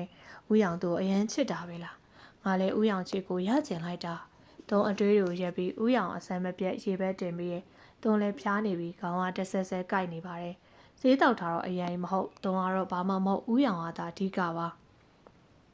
သုံးဦးရောင်တညလုံးပြုစုရင်မိုးလင်းကန်ဒီဦးရောင်အပူကျသွားတော့မှဦးရောင်ဂရေမောကောင်းလေးတင်ပြီးအိပ်ပျော်သွားတယ်ခေါင်းကတော့ကိုက်လို့နေတယ်ရောင်စီနိုးလာတော့နဖူးပွားတပတ်ကိုဖယ်ပြီးထထိုင်လိုက်ပါတယ်။ခေါင်းနဲ့ကိုက်ပြီးမနေ့ကအဖြစ်ပြက်တွေကိုမှတ်မိသွားတော့မိုးရည်တဲ့နေကိညဖျားရထင်ပါတယ်။ရောင်စီသူ့ဘေကိုကြည့်တော့သူ့မလေးအိမ်နေအောင်တွေ့ရတယ်။ရောင်စီသုံးကောင်းအတင်းလုပ်ပြီးသုံးသက်သွေးသုံးညီပြီးမျက်လုံးဖွင့်ကြည့်တော့ဦးရောင်တွေ့ရတယ်။ဦးရောင်နိုးနေပြီလားကိုပူရှိသေးလား။သုံးမေးလိုက်ပြီးထားကဦးရောင်နဖူးကိုစမ်းမယ်လို့တော့ငါ့တာကိုလာမထိနဲ့မပူတော့ငါ့ကိုစိုးရိမ်မနေနဲ့။သုံးလက်လေးပုတ်ထုတ်ခံလိုက်ရတယ်။ဒါဆိုဦးရောင်မျက်နှာတက်ထားနော်။သုံးဦးရောင်တွဲဆန်ပြုတ်သွားကြပြီမယ်ပြီးမှဆေးတော့သုံးပြောပြီးအခန်းထဲကထွက်လာခဲ့။သုံးဖျားနေတော့လဲဦးရောင်တွဲဆန်ပြုတ်ကြိုပေးအောင်မယ်။သုံးအောင်ကောင်းကိုက်နေတော့လဲဦးရောင်တွဲဆန်ပြုတ်မြင်ကြိုပြီးသုံးကြိုပြီးတော့အပေါ်ယူလာခဲ့။အခန်းဝါရောက်တော့ဘာပြောတယ်။ဦးရောင်ရဲ့ဒေါသတန်ကိုကြားရပါတယ်။ဘာကြောင့်လဲသုံးမသိသုံးအခန်းထဲဝင်လာပြီးဦးရောင်စီသွားပြီးဦးရောင်ဆန်ပြုတ်လေးတောက်လိုက်ပါသွန်ဆန်ပြုတ်ပကံကမ်းပေးကပြောတော့ရောင်စီသူ့ project တခုဆုံးရှုံး၍ဒေါသထွက်နေတဲ့ကြားသူမကြိုက်တဲ့ဆန်ပြုတ်လာတိုက်တာသူမပို့ပြီးဒေါသထွက်တယ်မတော့ဘူးကွာဦးရောင်သုံးလက်ထဲကဆန်ပြုတ်ပကံလက်နဲ့တွန်းထုတ်လိုက်တာကြောင့်ဆန်ပြုတ်တွေသုံးလက်ကိုဖိတ်ဆင်သွားတယ်ပူနေတော့မို့သုံးလက်အပူလောင်ပြီးဆက်ပြီးပကံကတော့ကျမ်းမြေပေါ်အစိမ့်စိမ့်အမောင်ပါသွန်းဖျားရီကိုပူတော့ဆန်ပြုတ်အပူလောင်တော့နှစ်ခုလုံးရောထွေးခန်းစားရတယ်သုံးမျက်ရည်တွေအစိမ့်လိုက်တက်တောက်ချလို့နေပါတယ်ဦးရောင်သူလောက်တာလွန်မှန်းသိတော့လေကိုအတုံးမကြိုင်ကိုခံမယ်ပြောပြီးကားတော့ယူပြီးတော့အခန်းထဲကထွက်သွားပြီးသုံးလက်ချောင်းလေးတွေကအပူလောင်မှုလေးထွက်လာပြီးဆက်လဲဆက်တယ်သုံးနာကျင်လို့မျက်ရည်တွေဖြန်းဖြန်းကြပြီးသုံးမျက်ရည်များစွာနဲ့ပကွန်ဆဲစားတွေကိုကောက်ကရှင်းလိုက်တယ်သုံးရှင်းပြီးတော့အခန်းတောင်းတနေရာမှာကပ်ပြီးဝမ်းနေစွာငိုနေတယ်သုံးသူမလည်းပင်ပေါ်ကကျင်နေလားပုံဆွဲသီးပါတယ်ဆွဲကြိုးလေးကိုကင်ပြီးငုတ်ကြည့်ပြီးကိုပြောတော့စနိုးလေးနားမှာအမြဲရှိပြီးစနိုးလေးဝမ်းနေနေငိုနေချော့သိမ့်မယ်ဆိုစနိုးလေးကိုအမြဲကာကွယ်ပေးမယ်ဆိုကိုအခုဘယ်ရောက်နေလဲစနိုးအခုငိုနေရပြီစနိုးအခုကိုအရန်လိုအပ်တာပဲကိုစနိုးရှိတော့အခုပေါ်လာရင်သိတ်ကောင်းမှာပဲ တွန်းတယောက်တည်းငိုကားပြောတယ်တွန်းအခုသူမငငယ်လေးတဲ့အမန်လေးမှနေစဉ်ကချစ်ခင်ကြရတဲ့ကိုကိုတတိယမိရဲ့ကိုကိုကနိုင်ငံခြားသွားပြီးသူမစီပြန်လာမယ်တဲ့ဒါပေမဲ့ကိုကိုပြန်ရောက်မလာခဲ့ဘူးတွန်းရန်ကုန်ရောက်နေတဲ့အထိတွန်းငယ်နဲ့မေကစနိုးလေးတဲ့တွန်းဦးရောင်နဲ့မတွေးခင်ကကိုကိုအမြဲတတိယနေခဲ့ဒါပေမဲ့ဦးရောင်ရဲ့အပြုမှုတွေကြောင့်တွန်းဦးရောင်ပေါ်ချစ်စိတ်တွေဖြစ်ပေါ်လာခဲ့တွန်းဦးရောင်အရန်ချစ်ခဲ့တော့အရန်ခံစားရပါတယ်ရောင်စီကုမ္ပဏီမှာနေရဖျားထားတဲ့အချိန်ကြောင့်လားမနက်ကသူ့ပါပေါ်လောက်ခဲ့အမားကြောင့်လားမသိစိတ်ကမကြည်မလင်နဲ့ရောင်စီမျက်နှာမှုတ်တွေကရှိနေစဉ်သူ့ရုံကန်တကလာဖွင့်ပြီလာပါတဲ့ fashion design နဲ့မိန်းမလာလေးတူရောင်စီကြီးရောခက်မတီဟာခက်ပြန်ရောက်တာကြာပြီလားမကြသေးဘူးကိုနေခက်ပြန်ရောက်ချင်းကိုနေစီအရောက်လာခဲ့တာဟုတ်ပါပြီဗျာဘာကိစ္စလဲကိုနေရလေကိစ္စရှိမှလာရမှာလားခက်ကကိုနေကိုတွေးချင်လို့လာတာဟုတ်ပါပြီထိုင်မအောင်မထိုင်တော့ဘူးခက်ကိုနေကိုတခုမေးချင်တယ်မေးလေကိုနေအိမ်အောင်ပြုတ်လိုက်ပြီဆိုဘလို့သိရဖေဖေပြောပြတာ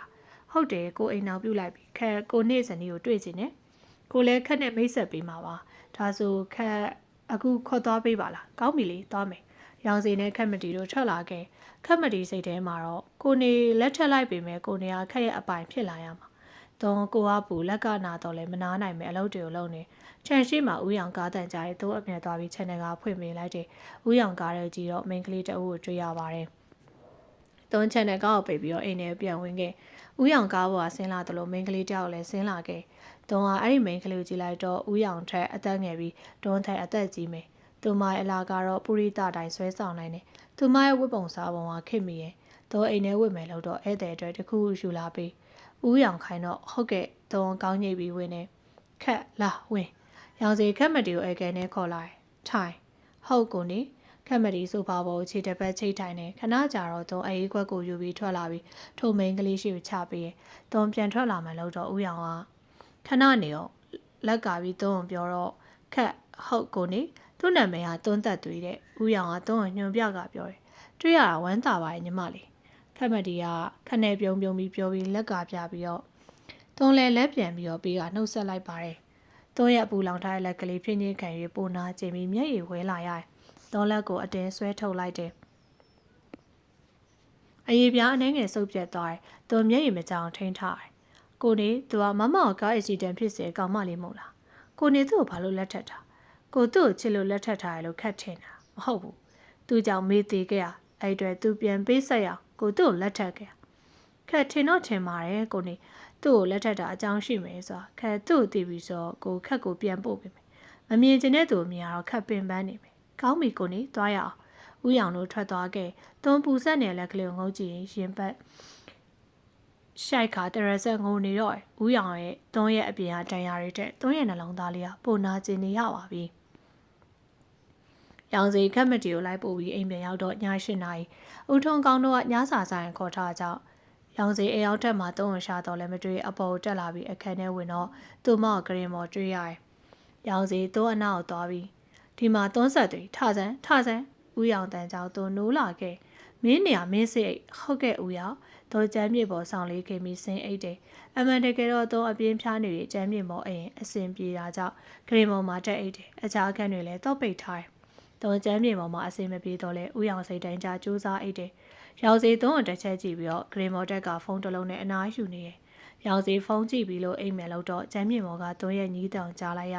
ကြည့်လိုက်တော့သူမတကူလုံးတုံနေရောင်စီသူမကိုစိုးရိမ်ပြီးဂရင်မော်ကအမြန်စီပြီးသူမနှစ်ဖူးသွားဆန်းကြည့်တော့တအားပူတယ်ခေါ်နိုးကြည့်တော့တတိမရညီး၍သာနေပါတယ်ရောင်စီတွန်းကိုအမြန်ပွေးကြည့်ပြီးဂရင်မော်တင်လိုက်တော့ဘာလို့မှမသိဖုန်းကိုယူပြီးသူ့တငယ်ချင်းဆရာဝန်သူတစီခေါ်ပါတယ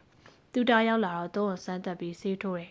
ရောင်စီမင်းကုမ္ပဏီအလုပ်ကိုပဲလုပ်နေနဲ့မိမောက်လည်း queue ဆက်သူ့လက်ကအနာရှင်ကြောင့်ဖျားသွားတာမနဲ့ကောင်းသွားမှာပါဒီမှာလိမ့်စီသူ့လက်ကိုလိမ့်ပေးလိုက်ရောင်စီသူ့တပေးရဲ့ဆေးဘူးကိုယူလိုက်ပါတယ်ဒီညလိမ့်ထားပေးလိုက်နော်ဒါဆိုငါပြန်ပြီအေးကွာငါလိုက်မပို့တော့ရပါတယ်မိမနာမနေပေးလိုက်သူတပြောပြီးထွက်သွားပါတယ်ရောင်စီတွန်းနာကျင်အောင်လုပ်တိုင်းသူလည်းနာကျင်အောင်သူသားလည်းအတိဆုံးဘာကြောင့်လဲဆိုတော့ရောင်စီမသိမိသေးရတွန်းကြောင်လှူတွေးမိတိုင်းရောင်စီတွန်းကိုမုန်းတယ်ရောင်စီတွန်းပေါ်အချစ်နဲ့မုံလွန်ဆွဲနေပါတယ်။တွန်းနိုးလာတော့အရင်လိုအေးဆက်မှာကြော်ရဲ့ကြမ်းမိမှာမဟုတ်ပဲနူးညံ့တွေထွေးရဲ့မှုရပေါ်ရောက်တာသိရတယ်။ဦးရောင်ကအလွန်ခန့်ညားတယ်။မျက်လုံးမျက်ခုံး နှာတဲ့နှက်ခမ်းတွေဟာအစဆွဲဆောင်မှုရှိတယ်။သွန်ဥရောင်ပိုင်ဆိုင်ရာကံကောင်းတယ်လို့ကံလဲဆိုးပါတယ်။ဥရောင်သွန်ပေါ်အရာဘလောက်ပဲနာကျင်မှုတွေပြီးခဲ့အခုလိုတစ်ခါလောက်ကျင်နာပေးုံနဲ့သွန်အလွန်ပြောပြီးကျင်တတ်ပါတယ်။ဥရောင်ကရေချိုးပြီးထွက်လာတော့သွန်ဥရောင်ကြည့်ရမှရှက်နေတယ်။ဘာကြောင့်လဲဆိုတော့ဥရောင်ရဲ့အင်ဂျီမပါတဲ့ရင်ဦးကျင်နဲ့ဘိုက်ကကြွက်သားအမြောင်းတွေကြောင့်မှသွန်မျက်နှာလွှဲထားလိုက်တယ်။ရောင်စီသွန်ကိုမခါရမနေနာဖြစ်ပြီးငါအင်ဂျီကျဲသည်တက်ပေးစမ်း။ရောင်စီအင်ဂျီကိုကျဲသည်မတက်ပေးတဲ့သူမစီကိုသွားပြီးခိုင်းလိုက်တော့သွန်ရှက်တော်လဲဥရောင်စိတ်ဆိုးမဆိုမျက်နှာကိုပြန်လဲလိုက်ပြီးတက်ပေးလိုက်တယ်။ရောင်စီသွန်ကိုတစ်ချက်ငုပ်ကြည့်ပြီးနှခဲတွန့်ကိုရုံပြုံးပြီးတော့အင်ဂျီလက်ကကျဲသည်ကိုတက်လိုက်ပါတယ်။ရောင်စီသွန်ကိုမုံရီခိုင်းတော်လဲသွန်ကတော့ပြောတယ်။ဘာကြောင့်လဲဆိုတော့ဥရောင်နဲ့လက်ထပ်ပြီးအခုလိုလိုက်ပေးဖို့စိတ်ကူးထားခဲ့။ဒါပေမဲ့လက်ထပ်ပြီးတော့ဥရောင်ရဲ့အမုံကြောင့်သူမစိတ်ကူးပြဲပြောက်ခဲ့ရ။ပြီးပြီဥရောင်ရပြီမင်းစားဖို့ဆိုင်ရမှာပေးမယ်။လာဖို့ခိုင်းလိုက်မယ်။မင်းနေပြန်ကောင်းအောင်မြင်မြန်လို့ဟုတ်ကဲ့ငါသွားပြီ။ရောင်စီခန်းထဲကထွက်ခဲ့တယ်။သူ့စိတ်ထဲဘာကြောင့်မှမသိဝမ်းသာနေပါတယ်။သူမသူ့ကိုကျဲသည်တက်ပေးနေစေသူ့ရောင်ခံတာမြန်နေသလိုသူမကိုတကယ်ချစ်နေမိပြီလား။မဖြစ်နိုင်ပါဘူး။သူမကိုသူဒီလောက်မုန်းတာဒီလိုနဲ့ပဲသူနေမကောင်းစေတွင်းမှာဦးရောင်ရဲ့အမုန်းတွေနဲ့ဝေးကွာခဲ့ဘလောက်တိရှိကြမအောင်သူမသိပါဘူးဒီနေ့တော့ဦးရောင်ရုံကပြန်လာတော့ဦးရောင်နဲ့တူမမခက်မတီပါလာတယ်ဦးရောင်အိမ်နဲ့ရောက်တော့သူရှိရလို့တော့မထင်ပါဘူးခက်လာကို့ခန်းထဲမှာလာဆောက်ဟုတ်ကိုနေသွန်းသက်တွေလာခဲ့စမ်းဦးရောင်ရဲ့ခေါ်တောင်ကြတော့သူ့ပေါ်အမြန်တက်ပြီးအခန်းထဲဝင်တယ်အခန်းထဲရောက်ချင်းမင်းဘယ်လိုလုပ်လိုက်တာသူအင်ကြီးနဲ့ပြစ်ပေါက်ခံလိုက်ရတယ်မင်းကငါညအရေးကြီးရပွဲသွားဖို့ရှိတယ်အဲ့အင်ဂျီကိုရှော့ခိုင်းထားရမဟုတ်ဘူးလားဟုတ်ရှော့ခိုင်းထားပါတယ်ဘာလို့အင်ဂျီကမရှော့ရသေးတာတွန်းမေ့သွားလို့ပါတွန်းတောင်းမှန်ပါမင်းတောင်းမှန်လို့နေရမလားအသုံးကိုမဝင်သစိမ့်မင်းကလေးရဲ့ရှေ့မှာအပြောခံဟာတွန်းမျက်ရည်ဝဲပြီးခေါင်းငုပ်ထားလိုက်တယ်ခက်မတီကပျော့ပြောင်းနေတဲ့နဲ့စိတ်ကိုလျှော့ပါကိုနေရဲ့ခက်စီမှာကိုနေနဲ့လိုက်တဲ့ဝိတွေရှိပါတယ်ကိုနေစိတ်တာရွေးဝဲလို့ရခက်ဆိုင်အောင်သွားရအောင်ခက်မတီကရောင်စင်းလက်ကိုတွဲကပြောတော့ကောင်းပြီသွားကြမယ်ဒီမှာသွန်းသက်တွေငါဒီညအပြန်နောက်ကြမယ်မင်းငါပြန်မလာမချင်မအိတ်နဲ့ဦးရောင်သွန်းတင်းမှစွာပြောပြီးမမခက်မတီနဲ့တူထွက်သွားတယ်သွန်းထိုင်ချပြီးအားရပါရငိုချတယ်သွန်းရန်ကိုတန်အခန်းထဲမှာပဲတင်ထပ်ပါတယ်သွန်းဦးရောင်မှထားတဲ့အတိုင်းလေကားချီမှာထိုင်ပြီးတော့ဦးရောင်စောင်းနေမိရဲ့တညလုံးငိုထားပြီးမျက်လုံးကဖောင်းမှုပြီးသွန်းစောင်းနေတာ12နှစ်ရှိပြီဖြစ်တော့လဲဦးရောင်ပြန်မလာသေးပါဘူးသွန်းအိတ်ချင်ပြီးသွန်းထေကားရင်းမှာထိုင်ပြီးတော့လေကားလက်ရောင်မိကမေးနေစဉ်အိပ်ပျော်သွားခဲ့တော့တယ်မနဲ့မိုးလင်းသွန်းနိုးလာတော့လေကားချင်မှာရှိနေသေးရဲ့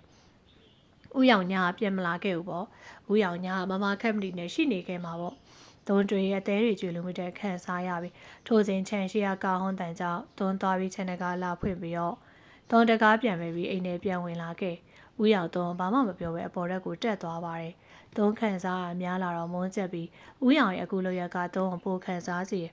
သွန်းဖြူစင်ကိုဖုံးကော်ပြီးချင်းလိုက်တယ်ဖြူစေသွန်းချင်းထားပြီးသွန်းကိုကော်ဖီတစ်ခုမှထိုင်ဆောက်တယ်ခဏကြာတော့သွန်းရောက်ပြီးဖြူစေသွန်းကိုကြည့်ပြီးသွန်းနေပါဖြစ်လားမျက်နှာလည်းမကောင်းပါလားဖြူစင်မေးတော့သွန်းငိုချလိုက်တယ်ဦးရောင်ငါ့ပေါ်လှုပ်ရက်တယ်ဟာသူနင့်ကိုဘာလုပ်လို့လဲ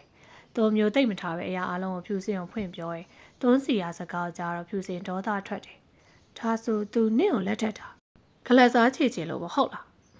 အတိတ်ပဲမရှိရနင်းကြောက်ဆိုပေမဲ့နင်းတမင်လောက်တောင်မဟုတ်ဘူးလေသူချစ်သူကကားကို break မအုပ်နိုင်ပဲဖြစ်သွားတယ်ငါဦးရောင်ရဲ့အမုန်းတွေရက်ဆက်မှုတွေကိုငါခန့်နိုင်ပါတယ်ဒါပေမဲ့ညာမက်ခက်မတီနဲ့တညလုံးရှိနေတော့ငါတော်တော်ခံစားရတယ်ငါသူငါ့ကိုမုန်းနိုင်တယ်ရက်ဆက်နိုင်တယ်ဒါပေမဲ့အဲ့လိုတော့မလုပ်သင့်ငါအဲ့လိုသွားပြောမယ်နေသူနဲ့ကြွာရှင်းလိုက်ငါဦးရောင်နဲ့မခွဲချင်ဘူးငါဦးရောင်နားမှာပဲနေချင်တယ်ငါအခုနေ့ကိုဖွင့်ပြောတာငါအရင်ခံစားနေရလို့ပါသုံးရဲ့ဖြူစင်ကောင်းငုပ်ပြီးငိုနေတဲ့သုံးရက်လက်ကိုစုပ်ကင်လိုက်တယ်တော့မကွာရှင်းကျင်မှာတော့ဖြူစင်လည်းဘာမှမတက်နိုင်သုံးလက်ထပ်လိုက်တာကန်ကောင်းတယ်လို့ဖြူစင်တယ်ပေမဲ့တကယ်တော့လှည့်စားမှုပါ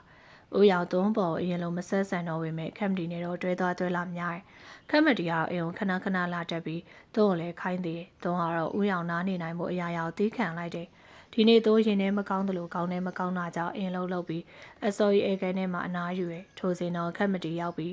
းသွန်းသက်တွေအပြင်ခဏလာခဲ့ဟုတ်ကဲ့သူအာယူပြီးထသွားတော့ဒီပန်းအိုးတွေကိုဟိုဘက်ရွှေ့ပေးပါလားခက်မတီရဲ့ခြံတောင်းမှာရှိနေတဲ့ပန်းအိုးတွေကိုပြကပြောတော့နေကင်းဘက်ဖြစ်တယ်လို့ပန်းအိုးတွေကလည်းအကြီးသေးရွယ်ဆုံးမှုသွန်းမလုပ်ချင်သွန်းမလုပ်လို့မရောက်လားမရောက်ငါခိုင်းတာလို့စမ်းပါသွန်းဘာမှပြောမနေတော့ပဲခက်မတီခိုင်းတဲ့အတိုင်းပန်းအိုးတစ်လုံးကြီးစီကိုမှပြီးနေရာရွှေ့လိုက်ပါတယ် ဒီတစ်ခုတော့သွန်းမတဲနိုင်တော့မရောက်ပြီးအောင်တဲ့သွန်းမတဲနိုင်တော့လို့ပါနောက်နေ့မှလုပ်မယ်သွန်းတန်မှလာတယ်သွန်းတို့ငင်းကုန်ဖြစ်နေစေဦးရောင်ကကားပြန်ဝင်လာတယ်သွန်းဝမ်းသာသွားတယ်ဦးရောင်ကိုကူညီတောင်းရမယ်ဒီလောက်လေကဦးရောင်သွန်းကိုလှုပ်ခိုင်းမှာမဟုတ်ပါဘူးရောင်စီကားပေါ်ဆင်းလာပြီခက်ဘာဖြစ်နေခက်သူ့ကိုပန်းဟိုးရီရွှေ့ခိုင်းနေပန်းဟိုးရီကဒီမှာဆိုမလားလို့အပြင်မှာထုတ်ခိုင်းလိုက်တာနောက်ဆုံးတစ်ခုတည်ခိုင်းတာမလုပ်လို့ပြောနေတာသွန်းတယ်လို့များလို့ပါဦးရောင်ရောင်စီပန်းဟိုးကြည့်ပြီးသူမကိုကြည့်တော့သူမချွေးရွှေပြီးပန်းဟိုးကလည်းသူမလိုမိန်းကလေးမပြောနဲ့အားကောင်းတဲ့ယောက်ျားလေးတောင်မနှဲမရမယ်သူမကိုမလုပ်ရင်ပြောချင်ပေမဲ့သူ့ပါဇက်ကခက်ခိုင်းတာလုပ်ပေးလိုက်ပါမင်းဘာမှမဖြစ်နိုင်ပါတော့အားကုန်တုံးပြီးပန်းဟိုမှာတယ်ပန်းဟိုကကြာလာတယ်လို့သူမှခါလဲကြိုက်လာခေါင်းလဲမူပြီးတော့သူမချောက်ကိုဝေးဝါးတဲ့ကြည်နေငုံကြည့်လိုက်တော့သွေးတွေစီးလိုက်သွန်းလက်ထဲကပန်းဟိုမြေပေါ်ပြန်ကျပြီးသူမလည်းရှော့ခွေလဲကျသွားတော့ရောင်စီသွန်းလောက်တာကြည့်နေသွန်းလဲကျသွားသူတော့သူမအနောင်အမြဲဆုံးရောက်သွားတယ်ရောင်စီသွန်းကိုပွေးလိုက်ပါတယ်သွန်းဟာသွေးတွေ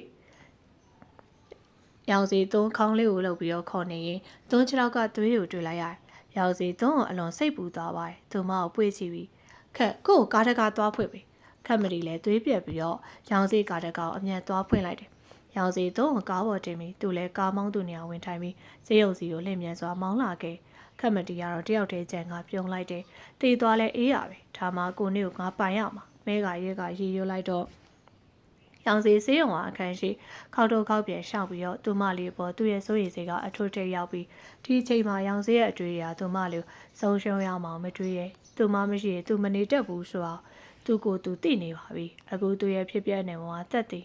ရောင်စီလက်နဲ့ဘက်ကိုစုပ်ကစိုးရိမ်နေစေအခန်းထဲကဆရာဝန်ထွက်လာတယ်ထောက်တာကျွန်တော်ဇနီးချင်းနေဘယ်လိုနေလဲသူဘာဖြစ်သွား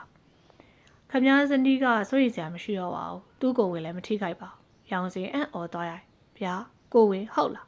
းဟုတ်ပါတယ်ခမည်းဇနီးကကိုဝင်နဲ့ပါသူတခုနဲ့ထိခိုက်သွားတာထင်တယ်ပြီးတော့အားလဲနေတော့ဒီလိုဖြစ်သွားတာပါစေယုံမှာတရက်နဲ့လောက်ထားစေခြင်းတယ်ဟုတ်ကဲ့ဒေါက်တာဝင်ကြည့်လို့ရပါပြီဟုတ်ကဲ့ရောင်စီအခန်းထဲဝင်လာခဲ့ဂရင်ထက်မှာတော့သူမငြိမ်သက်နေရတွေ့ရတယ်ရောင်စီမျက်ရည်တွေအလိုလိုကျပြီးသူ့ကိုနောက်ဆုံးကြည့်ခဲ့တဲ့အကြည့်ကိုလည်းမျက်လုံးနဲ့မြင်အောင်လိုက်ထိုကြည့်ရသူ့ကိုနာကြည့်သွားတဲ့အကြည့်ပါရောင်စီသုံးဂရင်ပေးထိုင်ပြီးမျက်ရည်တွေနဲ့သုံးလက်ကလေးကိုစုပ်ကိုင်ကတရှုပ်ရှုပ်နေ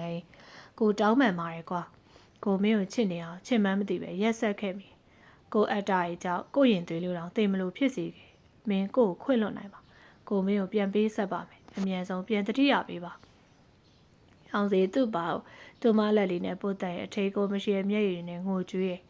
အိမ်ပြန်ရောက်တော့ခက်မတီယာစီးကြိုတယ်ကိုနေပြန်လာပြီလားညီမလေးတော့ချီနေဘလို့လဲခက်စိတ်ပူလိုက်တာသူနေမကောင်းမှမသိလို့ခက်ခိုင်းမိတာပါခက်ပြစ်မဟုတ်ပါဘူးဖြစ်ချိန်တန်လို့ဖြစ်သွားခက်ပြန်တော့မယ်မို့လားကိုလိုက်မပို့တော့ရပါတယ်ကိုနေရောအဆင်ပြေလားပြေးပါတယ်ခက်သွားပြီခက်မတီကားပေါ်တက်ပြီးမောင်းကထွက်သွားတယ်ရောင်စင်လေးလက်နဲ့ခြေလန်းနေနဲ့အပေါ်တက်လာခဲ့ပါတယ်သူမအဝိစာကိုရှာပြီးထည့်ပေးနေတော့ရောင်စီကသွင်းအဝိတွေကိုကြားထဲကဘူးသေးသေးလေးတစ်ခုတွေ့လိုက်ရထိုဘူးလေးကိုဖွင့်ကြည့်တော့ဟမ်ထရောင်စီအတွေ့တွေကမန္တလေးကသူ့ကလေးဘွားစီကိုစနိုးလေးဘာလို့ငိုနေအောင်ပါမမော်လေးနဲ့ကလေးလေးကိုမေးတော့မေစနိုးလေးကိုစုတယ်။အော်စနိုးလေးကစုခံရတာမငိုနဲ့တော့နော်တိတ်တော့လိမ့်မာတယ်။စနိုးလေးရှင်းကိုမျက်လုံးမိတ်တာဟုတ်ကဲ့စနိုးလေးမျက်လုံးမိတ်တာတော့နေဦးသူ့လက်ထဲကပါလာတဲ့ငွေဆွဲကြိုးလေးကိုသူမဆွဲပြီးစနိုးလေးမျက်လုံးဖွင့်လို့ရပြီ။ကိုပြောတော့စနိုးလေးမျက်လုံးကိုဖွင့်လိုက်ပြီးလက်ပင်အောက်ကိုငုံကြည့်တော့ဟင်ကိုဆွဲကြိုးလေးကလှရနော်စနိုးလေးကိုအပိုင်ပေးရလားအပိုင်ပေးရပေါ့စနိုးလေးကြိုက်လားစနိုးလေးဒီဆွဲကြိုအမြဲဆွဲထားနော်ဒါမှကိုတို့ဝေးသွားလို့ပြန်တွေ့မှတ်မိကြပါဟမ်ကိုကဘယ်သွားမှာမို့လဲကိုတို့မကြခင်နိုင်ငံခြားသွားတော့မယ်ဒါပေမဲ့ကိုကစနိုးလေးကိုခွဲသွားတော့မှာပေါ့ဟောစနိုးလေးကငိုပြန်ပြီမငိုရဘူးလေတိတ်တော့ကိုကပြန်လာမှာပါမကြောက်စနိုးလေးစီပြန်လာခဲ့မှာကိုတကယ်ပြောရလားတကယ်ပေါ့စနိုးလေးကိုနေချော့ဖို့စနိုးလေးကိုကာကွယ်ဖို့စနိုးလေးနဲ့တူနေဖို့ကိုပြန်လာမှာပါစနိုးလေးကိုစောင့်နေမယ်စနိုးလေးလည်းကိုပေးစရာရှိရဲ့စနိုးလေးလက်ကပတ်ထားတဲ့လက်ကင်ဘွားလေးကိုချုပ်ပြီးနေဦးလက်မှာပတ်ပေးလိုက်တယ်ကိုလည်းအမြဲသိမ်းထားနော်ဟုတ်ကဲ့ပါစနိုးလေးကရောင်စီအတွေ့အပြီးဆုံးတော့မျက်ရည်တွေကကျလာရပါတော့တယ်သူ့အိတ်ကက်ထဲကဘွားလေးကိုထုတ်ပြီးရောင်စီဆွဲကြိုးလေးနဲ့ဘွားလေးကိုစုပ်ကင်ပြီးစုံအားနေရတယ်ရင်ကြိုးမတက်လည်းခံစားရတယ်သူမုံလို့နှိမ့်ဆက်ခဲ့သူကသူငယ်လေးတွေအရန်ချစ်ခဲ့ရတဲ့သူရောင်စီဘလို့မှဖြည့်ဆယ်လို့မရပါဘူး ဒါကြောင့်သူမကိုနာကျင်အောင်လုပ်ပြီးတိုင်းသူလည်းနာကျင်ရအောင်ရောင်စီကူမှတိလာပါတော့တယ်ရောင်စီမြန်မာပြည်ပြန်ရောက်ချိန်မန္တလေးမှာသူမကိုသွားရှာတယ်သူမမိဘတွေနဲ့တူကားအက်ဆီဒင့်မှာဆုံးသွားတယ်လို့ရန်ကုန်ကသူမတော်လေးနဲ့လိုက်သွားတယ်လို့တေချာရရတဲ့ပါတည်းမှမရပဲ၄နှစ်ကြာအောင်ရှာဖွေခဲ့တော့လည်းမတွေ့ပဲမေရိပ်ဖြူနဲ့ချစ်သူဖြစ်ပြီးနောက်ပိုင်းသူမအကြောင်းတွေမစုံစမ်းပြေခဲ့တော့သူ့ရင်ထဲမှာတော့တတိယနေခဲ့တာပါဆရာမဂရင်မောကကျွန်တော်ဆင်းနေရောလူနာတတိယပြီးဆင်းအောင်ဆင်းသွားပြီဗျာဟုတ်တယ်ဒေါက်တာခိုင်းနေခိုင်းပေမဲ့သူကအတင်းကျပ်ဆင်းကျင်တော့ပေးဆင်းလိုက်တယ်။အော်ရှင့်အောင်စားတဲ့ဆောင်ပေးခိုင်းလိုက်တယ်ဒီမှာသူနာပြိုးမလေးကရောင်စေးကိုခောက်ထားတဲ့စာရွက်ဖြူကိုပေးရောင်စေးထိုးစာရွက်ကိုယူပြီးသွားခွင့်ပြုပါဟုတ်ကဲ့သူနာပြိုးမလေးထွက်သွားတော့ရောင်စေးအလင်းမြန်ပဲစာရွက်ကိုဖြတ်ပြီးဖတ်လိုက်တယ်။ဦးနေဦးရောင်စေးဒီလောက်ဆိုကျမပြစ်တွေကြည့်ပြီးထင်ပါတယ်။ကျမဒီလောက်ပဲပေးဆက်ပြရစီရှင်နဲ့ကျမနဲ့ဒီလောက်နဲ့ပဲပြီးဆုံးပြရစီကျမခံနိုင်စွမ်းမရှိတော့လို့ပါရှင်ကျမကိုကျင်းနေနိုင်မယ်လို့ထင်ပါတယ်။သွန်းသက်သွေး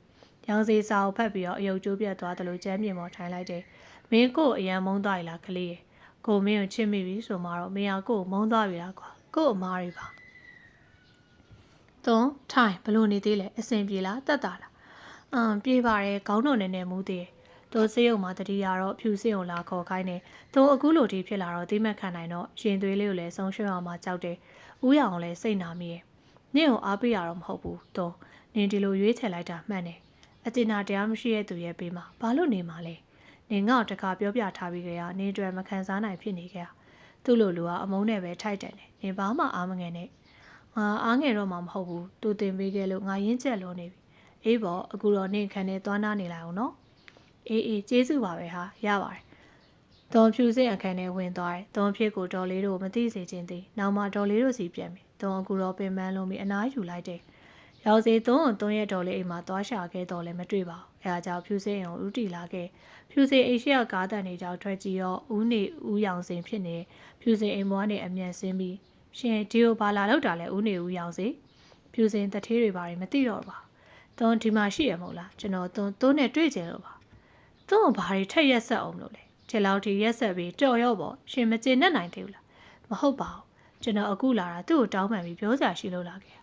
့ရှင်တောင်းပန်လဲနှောင်းသွားပြီထင်တယ်။သူရှင်ကိုတွေ့ချင်မှလည်းမဟုတ်။ဒါကြောင့်ရှင်ပြန်มาတော့ဖြူစင်ပြောပြီးအိမ်မော်ပြန်တက်လာခဲ့။ရောင်စီကတော့မပြန်ပါဘူး။သူကိုထွက်တွေ့ပါကိုသူပြောကြရှိလို့ရောင်စီချန်ရှိအော်ဟစ်ပြီးသူ့နာမည်ကိုခေါ်တယ်။သူဘလောက်ပဲခေါ်နေပါစေအိမ်ထဲမှာဘယ်သူမှထွက်မလာ။ရောင်စီကားအောင်မိပြီးမြေပြင်ပေါ်ခြေပြေးလက်ပြေးထိုင်ချပြီးခေါင်းကိုက်စိုက်ခေါင်းကိုနေတော့ခဏကြာတော့ရောင်စီသူ့မျက်စိရှိခြေထောက်တစ်စုံတွေ့လိုက်ရတယ်။ရောင်စီပေါ်မော်ကြည့်လိုက်တော့သူမကိုတွေ့ရတယ်။ရောင်စီဝမ်းသာအားရနဲ့မျက်ရည်တို့တုပ်ပြီးမတ်တရက်ကသူမလေးပခုံးညင်းသားစွာဆုပ်ကင်ပြီးသွန်းကိုထွက်တွေ့ရဲ့နော်ကိုဝမ်းသာလိုက်တာသူမကိုဖတ်မယ်လို့တော့တွန်းထုတ်ခိုင်းရရှင်ဖတ်တာခံဖို့ကျမလာခဲ့ရမို့ရှင်မပြန်သေးလို့ရှင်ကိုမတွေးကြလို့နှိမ်မို့လာခဲ့ရကိုသွန်းပြောကြရရှင်ပြကြရရှိသေးလို့ပါကျမရှင်လည်းဘာမှပြောကြမရှိတော့ဒါကြောင့်ဒီကနေထွက်သွားပြီပါသွန်းမျက်လုံးနဲ့အမုန်းတွေသာရှိနေအောင်ရောင်စီတွေးလိုက်တယ်ကိုတောင်းပန်ပါတယ်ကွာကိုလုတ်ခဲ့အမားတွေကိုခွင့်လို့ပြီရှင်ဟာတိုက်လာပြောနေရလားဦးနေဦးရောင်စင်ရှင်ကျမပေါ်လှုပ်ခဲ့ရရခွင့်လွတ်နိုင်စရာအကြောင်းရှိလို့လားရှင်ဟုတ်မှလည်းပြောဆက်မှာရှင်ကျမအောင်နှိမ့်ဆက်တာကျမခံနိုင်တယ်ဒါပေမဲ့ရှင်နဲ့မက်ခတ်နတီနဲ့တညလုံးတူရှိခဲ့အောင်ကျမနှလုံးသားလက်မခံတာဟုတ်ပါတယ်ကို့အမားတွေကခွင့်လွတ်လို့မရတဲ့အမားတွေဒါပေမဲ့တော့မရှိရင်ကိုမနေနိုင်ဘူးဆိုတာသိလာတော့ကိုသွန်းနဲ့မဝေးကျင်တော့ကို့အခွင့်အရေးနောက်တစ်ချိန်ပြန်ပေးပါအခွင့်အရေးဆိုတာအရာသိတဲ့တူပဲပေးရရှင်ကကျမပေးရဲ့အခွင့်အရေးနဲ့လုံးဝမထိုက်တယ်ဦးနေဦးရောင်စီဒါကြောင့်ရှင့်ပြန်มาတော့ကိုမပြန်ပြရစီနဲ့ကွာကိုရရဲ့ရင်သွေးလက်တွေလဲသူငဲ့ကြည့်ပါနော်ဘာရင်သွေးဟုတ်လားရှင်ဘက်စကားဒီစကားပြောထွက်သေးရဲ့နော်ရှင်ကျမကိုဘာပြောခဲ့လဲမင်းနဲ့ရလာမယ့်ရင်သွေးလက်မခံဘူးအတိမှလည်းမပြုတ်ဘူးဆိုပြီးရှင်ပဲပြောခဲ့ရမဟုတ်လားအခုမှလာပြီးဒီရင်သွေးကိုလာပြီးဘန်းပြမနေစမ်းပါနဲ့ရှင်လောက်ခဲ့လို့ကျမကိုဝင်ပြတ်ကြမတဲဆိုတာရှင်အသိဆုံးပါဟုတ်ပါတယ်ကွာကို့မာတွေပါကိုချင်းချင်းတောင်းပန်ပါတယ်ကိုနဲ့ပြန်လိုက်ခဲ့ပေးပါနော်မင်းနဲ့ကိုရရင်ကိုမခံစားနိုင်တော့လို့ပါရှင်ဘာတွေပဲပြောနေပါစေကျမကတော့ရှင့်စီကိုဘယ်တော့မှပြန်လာတော့မှာမဟုတ်ရှင်ထွက်သွားပါတော့သုံးပြောပြီးလက်ထွက်မှန်လို့တော့ရောင်စင်းမျက်ရည်တွေနဲ့သူမလက်ကလေးဆွဲထားဒူးထောက်တယ်ကိုဒူးထောက်ပြီးတောင်းပန်ပါတယ်သူရင်ကိုဒီလိုမထားခဲ့ပါနဲ့ကိုသေးသွားနိုင်လို့ပါရောင်စည်းတန်တွေအကွဲတုံရင်းနဲ့ကျမကတော့ချစ်ရဲ့အဆုံးဆုံးထိချစ်ခဲ့မုံမေဆိုလဲမျက်စောင်းတစ်ချက်ရွယ်တော့စိတ်ကူးမရှိတော့ရှင်ဒူးထောက်မကလို့ရှစ်ခိုးယုံတာကျမအဆုံးပြချက်ကိုမပြတ်ဘူးအဲ့ဒါရှင်မြင်မြင်မှတ်ထား သုံးလက်ကိုခါထုတ်ကထွက်လာခဲ့ပါတယ်သူခြေထောက်တစ်ဖက်ကလက်တစ်စုံရဲ့စုပ်ကောင်မှုကိုခံရရောင်စီသူမလက်မလို့ချီပြီးသူမိလိုက်တဲ့သူမခြေထောက်တစ်ဖက်ကိုသာစုပ်ကင်ဖက်ထားလိုက်တယ်ရောင်စီမျက်ရည်တွေတော့နှာရည်တွေပါကျလာပြီးတော့စနိုးလေးကိုတကယ်ပဲနာကြီးမုန်းတီးသွားလားဟမ်ရောင်စီစကားကြောင့်သူပြန်လှည့်သွားတယ်ရှင်ဘာပြောလိုက်တယ်ဟုတ်တယ်စနိုးလေးကိုကစနိုးလေးရဲ့ကိုနေဦးပါတော့ကစနိုးလေးဆိုတော့ကိုတိလိုက်ရတော့ကိုအရန်ခံစားရကိုအရန်ချစ်ခဲ့တဲ့သူမှရက်ဆက်မှုတွေအမုန်းတွေပေးခဲ့ကိုဘလို့မှခွင့်မလို့နိုင်ဘူးရင်ခွဲမတက်လဲခံစားရဒါကြောင့်ကိုပြန်ပေးဆက်ခွင့်ပေးပါဒီမှာစနိုးလေးပေးထားတဲ့လက်ကင်မွားလေးကိုအခုထိသိမ်းထားရှင်ကစနိုးလေးရဲ့ကိုဖြစ်ခဲ့တာစနိုးလေးငယ်ငယ်ကတီးခဲ့စနိုးလေးငိုနေချော့သိမ့်မဲ့ကိုမဟုတ်ဘူးစနိုးလေးကိုရက်ဆက်မှုတွေပေးပြီးအမြဲကုန်အောင်လုပ်ခဲ့တဲ့သူဖြစ်နေဒါကြောင့်ရှင်ပြန်มาတော့တွန်းချောင်းနဲ့သူ့ကိုတွန်းထုတ်လိုက်ပါတယ်တွန်းငရဲဆိုတာမသိနိုင်တော့ဆရာထိုးချိန်ထွတ်ထဲရောက်လာခဲ့တယ်လို့ဖြူစင်လဲဆင်းလာခဲ့ဆရာထပါဗျာပြန်ရအောင်ပြီးမှအေးစေးရှင်းကြပါပေါ့ထိုးထဲမြေပေါ်မှာလဲကြပြီးရင်ကြိုးမတန်းကုန်နဲ့ရောင်စေးကိုဆွဲထွေတွန်းကိုတကယ်ပဲမုန်းသွားခဲ့လားတွန်းငိမ့်တက်လိုက်တယ်ဖြူစင်ကတော့ကိုထက်ရှင်နဲ့ကျမနဲ့ဒီလောက်နဲ့ပဲအဆုံးသတ်လိုက်အောင်ကျမလည်းရှင်တို့ကုမ္ပဏီကထွက်လိုက်ပါထိုစကားထွတ်ထက်နှလုံးသားအဆစ်နဲ့ပတ်လိုက်တယ်လို့တစစ်နာခြင်းရကိုရိုနောက်မှဆွေးနွေးကြရအောင်ဖြူ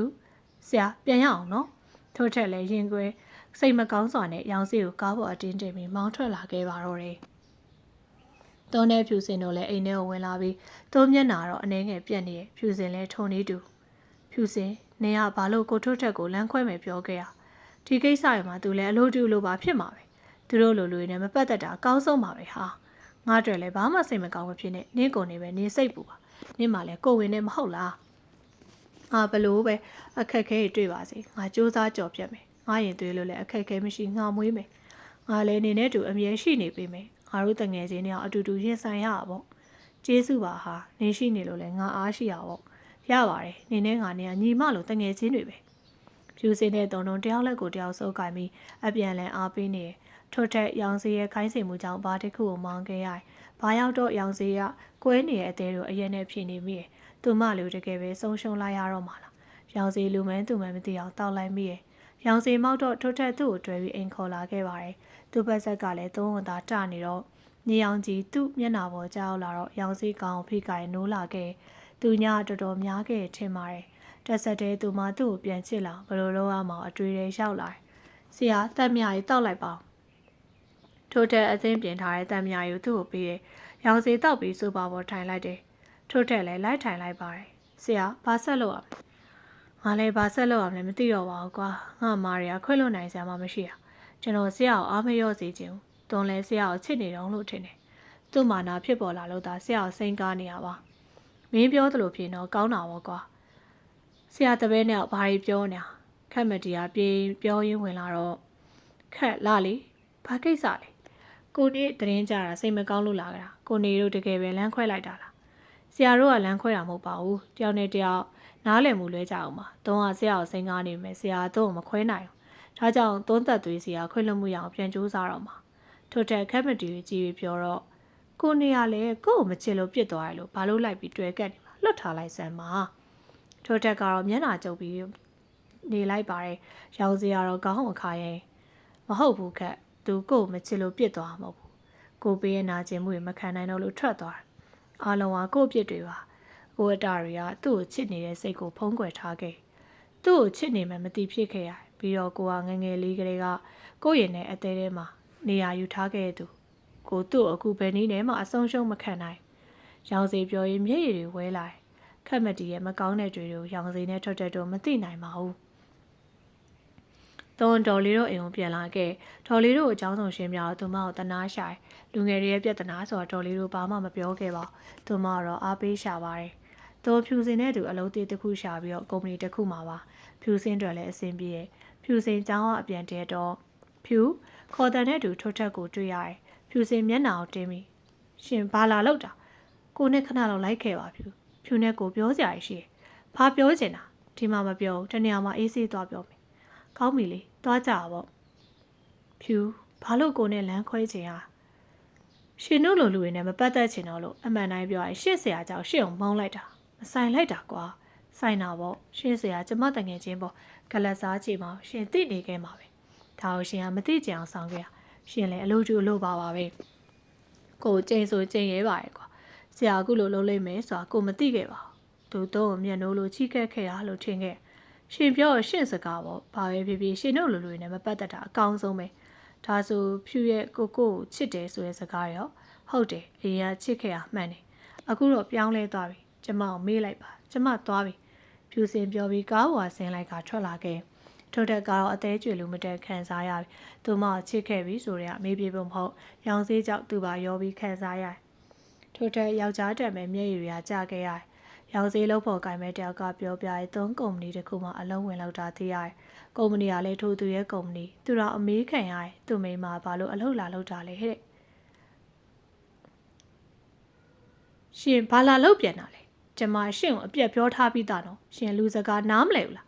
မဟုတ်ဘူးတော့ကိုသွန်းနဲ့ဘလို့မှခွဲမရနိုင်လို့ပါသွန်းကိုခွင့်မလွတ်နိုင်သေးတော့ကိုအနာမှာကိုနဲ့တူပြန်လာနေပေးပါကိုတော့အရင်လိုနာကျင်မှုတွေမပေးတော့ပါနှွေးထွေးမှုတွေပဲပေးမှာပါကိုနဲ့ပြန်လိုက်ခဲ့ပါနော်ရောင်စီသွန်းလက်လေးကိုစုပ်ကိုင်းနေရှင်ဘလို့ပဲပြောနေပါစေကျမတော့တခါသေးဘူးပြင်မိုးနားလဲသွားပြီရှင်လည်းဘယ်တော့မှပြန်လိုက်မှာမဟုတ်ဘူးပြီးတော့ရှင်မှလည်းမက်ခတ်မတီရှိနေရပဲသူ့ကိုပဲသွားခေါ်လိုက်ပါမဟုတ်ဘူးတွန်မဟုတ်ဘူးတွန်အထင်မှားတာအဲ့နေညာအခက်နဲ့ကိုနဲ့ဘာမှမဖြစ်ခဲ့ဘူးပါတီဝဲပြီးတော့ကိုသူ့ကိုအိမ်ပြန်ပို့ပေးလိုက်တယ်ကိုကတော့တွန်းပေါ်ဒီလိုလောက်ခဲ့မိတာစိတ်မကောင်းဖြစ်ပြီးတညာလုံး channel ဝင်မယ်ကားထဲမှာနေခဲ့တာကိုပြောတာရှုံပေးပါနော် sorry ပါကျမပြန်မပြင်နိုင်တော့လို့ကိုနဲ့ပြန်လိုက်ပါကွာနော်ရောင်စီသုံးလက်ကိုဆွဲကျမပြောပြီးပြီကျမလက်ကိုလှုပ်ပါလက်ကိုဆွဲခါတော့ရောင်စီလက်နဲ့ဖက်ကိုဆန်ကားပြီးတားလိုက်တယ်ရှင်ကျမရှိရဖဲ့ပါကိုမဖဲ့ဘူးတော့ကိုနဲ့ပြန်မလိုက်ချင်မဖဲ့ဘူးမဖဲ့ချင်အောင်ဟာတော့ရောင်စီကိုလက်နဲ့ဖက်နဲ့တွန်းထုတ်တယ်ရောင်စီကိုမထိန်နိုင်ပဲလှေကားပေါ်ကကျသွားတယ်ခေါင်းနဲ့နံရံတိုက်မိပြီးသူ့ခေါင်းတစ်လျှောက်သွေးတွေကနှီးရဲစွာစီးကျလာတော့ရောင်စိမျက်လုံးအနှဲငယ်ဝေဝါးလာမှအာတင်ပြီးထလိုက်ပါတော့တယ်။သွန်ကတော့ရောင်စိခါခေါင်းကသွေးကိုမြင်တော့လေတုံလုံးခြင်းမရှိလေကားတစ်ထစ်ချင်းစီကိုအေးဆေးစွာပဲဆင်းလာပြီးကျေးဇူးပြုပြီးနောက်ထပ်ကျမရှင်ပေါ်မလာပါနဲ့ရှင်ပေါ်လာရင်ကျမရှင်ရှိရဲ့ဟောဒီကဘာနေထွက်သွားလိမ့်မယ်။ရှင်ကျမကိုတနာရဲဆိုကျမစီမလာပါနဲ့တော့။ရောင်စိမျက်ရည်ကျလာရတယ်။မင်းကိုတကယ်ပဲမုန်းသွားပြီလား။အခုကိုရဲ့ခေါင်းအတန်ရာထက်ကိုနှလုံးသားအတန်ရာပိုပြီးပြင်းထန်ပါတယ်။ရောင်စီမျက်ရည်တွေနဲ့တူသွေးတွေရောရှက်စီးဆင်းပြီးရောင်စီရိုင်းနဲ့ခေါင်းကိုဖိခိုင်းပြီးပြန်လာခဲ့ပါတော့တယ်။သွန်ပြောတာပြောခဲ့ရတယ်သူ့ခေါင်းကသွေးကိုမြင်တော့စိတ်မကောင်းဖြစ်မိသလိုစိုးရင်စီလည်းဝင်မိပါတယ်။မျက်ရည်ကအလိုလိုကျလာတယ်။သွန်မျက်ရည်ကိုအလင်းမြန်တုပ်လိုက်တယ်။မျက်ရည်လေးတွေဘာလို့ကျလာရ။ကိုနေပြန်လာပြီလား။ဟမ်ခေါင်းတစ်ခုလုံးမှလည်းသွေးနေပါလားဘလို့ဖြစ်တာ။ကိုနေတန်ကလည်းတမျိုးပါလားခက်ကဒီညကိုနေနဲ့တူညစာစားကြလို့လာဆောင်တာကိုနေအရင်ထိုင်မအောင်ခက်ဆေးထည့်ပေးမယ်နော်ရပါတယ်ရတယ်လုံးမနေပါနဲ့ဈေးကလည်းသွားမပြောင်းထုတ်တင်ချုပ်အောင်ပါတော့ကြပိုးဝင်သွားမယ်ရပါတယ်အဲ့လောက်ထိလည်းဖြစ်တာမရဘူးခက်ဆေးထည့်ပေးမယ်ကိုနေအခုလိုဖြစ်လာလဲသွန်းသက်သွေးကြောင်ပဲမဟုတ်ဘူးလားမဟုတ်ပါဘူးငါဘာသာငါချော်လေးဖြစ်တာကိုနေခက်ကိုမညာကျင်စမ်းပါနဲ့ကိုနေမျက်လုံးကြည့်ရနဲ့သိကိုမလို့ကျင်တော့တဲ့သူဘာလို့အောက်ကျခံပြီးဖက်တွယ်နေတာဒါငါကိစ္စပါမင်းနဲ့မဆိုင်ဒီညမအောင်မင်းပြန်တော့ငါလည်းနားတော့မယ်။ရောင်စီပြောပြီးအပေါ်တက်သွားတယ်။ခက်မတီကြိတ်မနိုင်ခဲများဖြစ်ပြီးအန်တင်းပြီးကြံနေခဲ့ပါတယ်။သုံးသက်တွေနင်းကြောက်ကိုနေခံစားရတယ်လို့ငါလည်းကိုနဲ့မုံနေခံနေရတယ်။နင်ဒီလောကမှာမရှိတော့မှအေးမယ်။တွေ့ကြသေးရဟော။ဖြူစင်နိုးလာတော့တခါမမြင်ဘူးတဲ့မျက်နှာချက်ကိုမြင်ရတယ်။ဖြူစင်ကိုကောင်းကိုပြန်ကင်ပြီးထားတယ်။ဗရင်ပေါက်စီကိုအကြီးရောက်တော့ဗရင်ပေါက်ပေါင်မိထားတဲ့သူဖြူစင်ကရင်ပေါ်ချက်ချင်းဆင်းပြီးသူ့စီသွားပြီးတော့ရှင်ကျမဘာလို့ဒီခေါ်လာတာကိုထွတ်တဲ့ဖြူစည်းတန်ကတင်းကပြီးတော့ဖြူတတိရလာပြီလားဖြူကအထုပ်နဲ့ဆိုတော့ခိုးရလိုက်မှတင်ပြီးကိုဖြူကိုခိုးလာခဲ့ရှင်ထင်ရရှောက်ပြောနေနဲ့ကျမသွန်းစီသွားမလို့ထွက်လာကျမပြန်ပြီဒါကဘဲသွားမလို့လဲမသွားရအောင်ထွတ်တဲ့တကမကိုပြေးမိပြီးသူမကိုတားတယ်ရှင်ဖဲ့နော်ကျမပြန်ပြီကိုဖြူကိုခိုးလာတာလယ်မယားရမမြောက်မချေမပေးပြန်မဖဲ့တော့ဘာလို့ချေမဖဲ့တော့ဖြူစင်လက်ကလေးလေးပေါ်ရက်တန့်သွားတယ်ဖြူကကို့ဘားရိုက်မယ်ပေါ့ဟုတ်လားကိုကဖြူပေါ်အေးဆေးဆေးဖြစ်ချင်ပေမဲ့ဖြူကမရပဲဆိုမှတော့ကိုလည်းကျန်းရမှာပေါ့အာရှင်လွတ်တော့လွတ်မလွတ်ဘူးထို့တဲ့သူမကိုပွေးကြည့်ပြီးဂရင်စီကိုခေါ်လာခဲ့သူမဂရင်မော်တင်ပြီးချင်းသူလည်းသူမပေါ်အုပ်မိုးထားတယ်ကိုမေကိုအရန်ချစ်လို့အဆုံးရှုံးမခံနိုင်လို့အခုလိုလောက်ရမင်းကိုနားလဲပေးမယ်လို့ထင်တယ်ထ ထို့တဲ့ဖြူစင်နာဝါမှာတိုးလျစွာပြောပြီးသူမလေတိုင်းလေးတစ်လျှောက်အနံပန်းနေပွင့်လန်းပါတော့တယ်ထို့တဲ့သူရဲ့အချစ်ပန်းနိုင်စီကိုသူမအတင်းခေါ်သွားခဲ့တော့တယ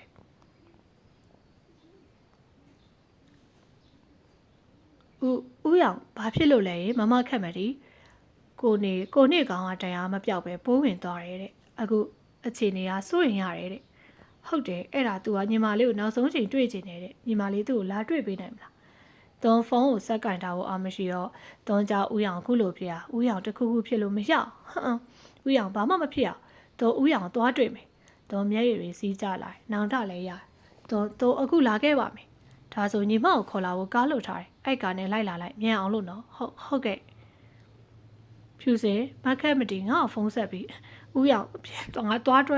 းတွေ့မလို့နေပြန်လာအဲ့လိုလာခဲ့နော်အေးသွန်ငါတို့အခုပဲပြန်လာခဲ့မယ်ဒါပဲနော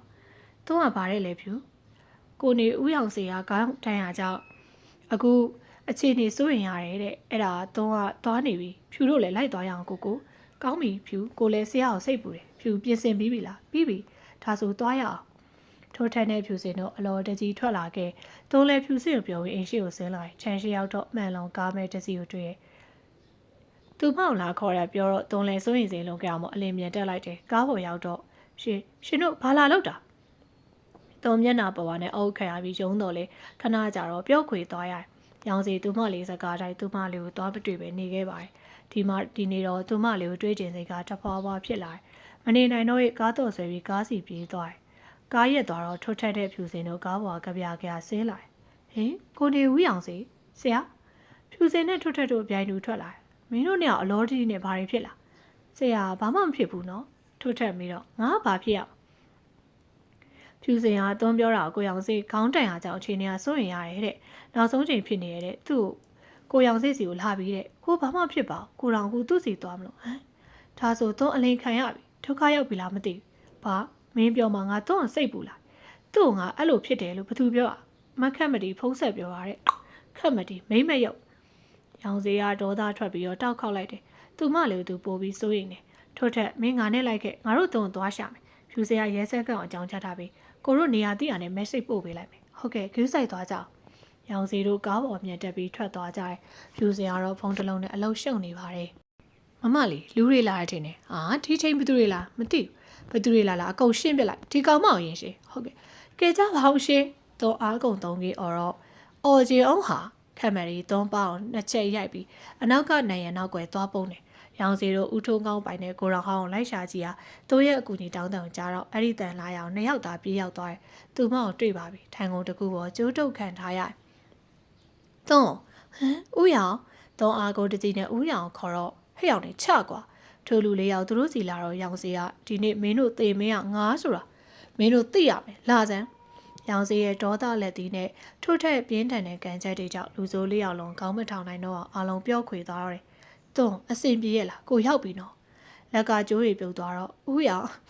်သွန်ကိုပြီးဦးရောင်တင်းချက်စွာဖတ်ထားတယ်ရောင်စီလည်းသွန်ကြောပြုံပုတ်တယ်မကြောက်နဲ့တော့နော်အစင်ပြေးသွားမငုံနဲ့တော့တိတ်ဦးရောင်သွန်ကျေးစုတင်တယ်ရောင်စီကိုခွာပြီးသူမကိုဆွဲထူတယ်ကျေးစုတင်စားမလို့ပါဘူးသွန်ရဲ့ကိုကသွန်အမြဲကာကွယ်ရမှာကိုကပဲသွန်ပြန်တောင်းပန်ရမှာကိုလာနောက်ကြလို့သွန်အခုလိုတရားရသွားမငုံနဲ့တော့နော်ရောင်စီသွန်းကိုဖတ်မယ်လို့တော့သွန်းကိုနောက်ကနေတန်ကြုံနဲ့ထိုးတော့မဲ့ခက်မှတ်တီကြောင့်သွန်းကိုလင်းမြန်စွာလှည့်လိုက်တယ်။သွန်းရုပ်တဲ့ကိုလုံးလေးလဲသွားပြီးတော့ဥရောင်ကြည့်တော့ခက်မှတ်တီဥရောင်တန်ကြုံတစ်ခုနဲ့ထိုးထတွေးရတယ်။ဥရောင်ဆရာသွန်းဥရောင်ထိမ့်ဖက်ထားတယ်လို့ထိုးထက်လဲရောင်စီအနာကိုရောက်လာ။မိမ့်မရုပ်ကဲကွာထိုးထက်ဒေါသထွက်ပြီးခက်မှတ်တီကိုနှစ်ချက်ဆင့်ထိုးတယ်။ထိုးထက်ရဲ့လက်တီပြင်းအားကြောင့်ခက်မှတ်တီနဲ့ကောက်သွေးရရှမ်းပြီးထိုးနေရပဲခွေကြတယ်။သွန်းလဲကျသွားဥရောင်ပွေပြီးတော့မျက်ရည်များစွာနဲ့ဦးရောင်အတင်းထတော့ဦးရောင်ဘာမှဖြစ်ဘူးနော်ရောင်စီမုံဝါနေတဲ့အကြည့်နဲ့သုံးဝင်ကြည့်ပြီးသွန်းမျက်နှာလေးကိုအာမရှိရဲသူ့လက်နဲ့ပုတ်ပြီးကိုဘာမှမဖြစ်ပါဘူးသွန်းလည်းဘာမှမဖြစ်ဘူးမဟုတ်ဘူးလားဦးရောင်တန်တွေလေးပြီးအာယူပြီးပြောနေရတယ်မျက်ဝန်းအိမ်ကမျက်ရည်တွေလည်းပြည့်ရှံလာသွန်းကိုကာကွယ်ပေးနိုင်လို့ကိုပြောပါတယ်သွန်းကိုခွတ်လွတ်နိုင်ပြီလားတော့ဦးရောင်ခွတ်လွတ်ခဲ့ပြီးသားပါမုံလည်းမမုံခဲ့ပါသွန်းမနာရဲ့ကြောက်တာဦးရောင်ရက်ဆက်ခဲ့မိရပါကိုသွန်းခွတ်လွတ်ထားပြီးသားပါကိုမရှိတော့ရင်ကိုရည်သွေးလို့နှစ်ဆချစ်ပေးနော်ဦးရောင်သွန်းရဲ့အနေငယ်ထွက်နေတဲ့ဘိုက်ကိုညင်သက်စွာပို့ပြီးပြောရင်မျက်ရည်တွေလည်းမျက်ဝန်းတောက်စီစီးကျလာပါတော့တယ်သွန်းရင်နဲ့နေအောင်ခံစားရမျက်ရည်တွေကအဆမ်းမပြတ်သွေးစီးကြတယ် ဦးရောင်ဘာမှမဖြစ်အောင်လေတွန်းနဲ့တူတွန်းတို့ရင်သွေးလို့စောက်ရှောက်ပြီးအချစ်တွေပေးကြမယ်လीနော်ကိုကြောင့်ကိုသိပါတယ်ကိုငငယ်ကတွန်းကိုပေးထားတဲ့ဂရီမတီးနိုင်တော့တွန်းပေးမှလည်းထာရောရှိမပေးနိုင်လို့ကိုတောင်းပန်ပါတယ်တွန်းကိုအရန်ချစ်တယ်တွန်းလည်းဦးရောင်အသေးနဲ့အောင်ချစ်ပါတယ်တွန်းစီကချစ်တယ်စကားကြပြီးဦးရောင်ညင်သားရဲ့အပြုံးတစ်ပွင့်ကိုဆက်ပြီးမျက်လုံးမိတ်ကခေါင်းလဲကျသွားတယ်ဦးရောင်ဦးရောင်တေးကျက်စာပေးဖက်ရင်ငိုတော့တယ်တွန်းတန်ကိုရောင်တစ်ခုလုံးတုံကြီးသွားစေပါတယ်မျက်ရည်တွေကလည်းအဆက်မပြတ်တော့ပါဘူးတိတ်ဆိတ်ငြိမ်သက်နေတဲ့တင်းဆိုင်တွေအောက်ကိုရဲ့ရှေ့မှာပန်းစီနဲ့ကောက်မလေးတယောက်သူမရဲ့နောက်မှာသူမပခုံးဖတ်ထားတဲ့ခက်ချောချောယောက်ျားလေးတယောက်သူတို့ကတော့တွန်းနဲ့ဦးရောင်တွန်းပန်းစီကိုမေးရိပ်ဖြူရဲ့အုပ်ကူပေါ်တင်ပြီးမမကိုတွန်းလာတောင်းပန်တာပါတွန်းကြောင့်မမတေးခဲ့ရမမတွန်းကိုခွင့်လွတ်ပါနော်တွန်းစိတ်မကောင်းဖြစ်ရင်ငိုတယ်ဦးရောင်တွန်းကိုတော့ဟာတွန်းမငိုနဲ့လေကွာတွန်းကြောင့်ဆိုရင်တမင်လောက်တာမှမဟုတ်တာမေယာတွန်းကိုခွင့်လွတ်မှာပါမငိုနဲ့တော့နော်တိတ်သူမပါပေါ်မျက်ရည်လေးတုပ်ပေးလိုက်တယ်ပြီးရင်နောက်သူမကိုပြန်ဖက်ပြီးအုပ်ကူပဲပြန်လဲကမေကိုအခုမေကိုလာတွေ့ရနောက်ဆုံးချိန်ပါနောက်ဆိုကိုမလာတော့ကိုအခုမေကိုပြောနေကြကိုရဲ့ငယ်ချစ်လေးနဲ့ပြန်တွေ့ရပြီဘွားတကူလည်းတီးဆောက်နိုင်တော့မယ်ကိုအရန်ပျော်တာပဲ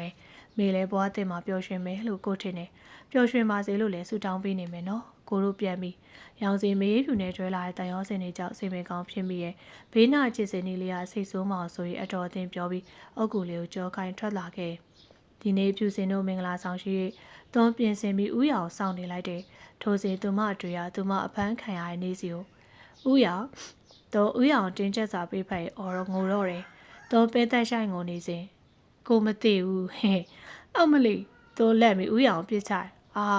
ာတွန်းရလဲကွာအဲ့လောက်တောင်လိုက်ရလားကိုကောင်းကွက်လားမသိရောင်စီကောင်းကိုပုတ်ခပြောတော့ဒီတော့မှတွန်းဥရောင်ပြန်ပွေပြီး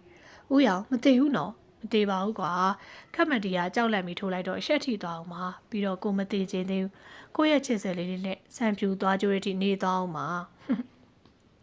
သူမြောင်စိတ်ပူအောင်လုပ်တယ်ဒီကတကယ်သိတဲ့အထင်ပြီးရင်ကျိုးအသက်ထွက်မတက်ငိုပြီ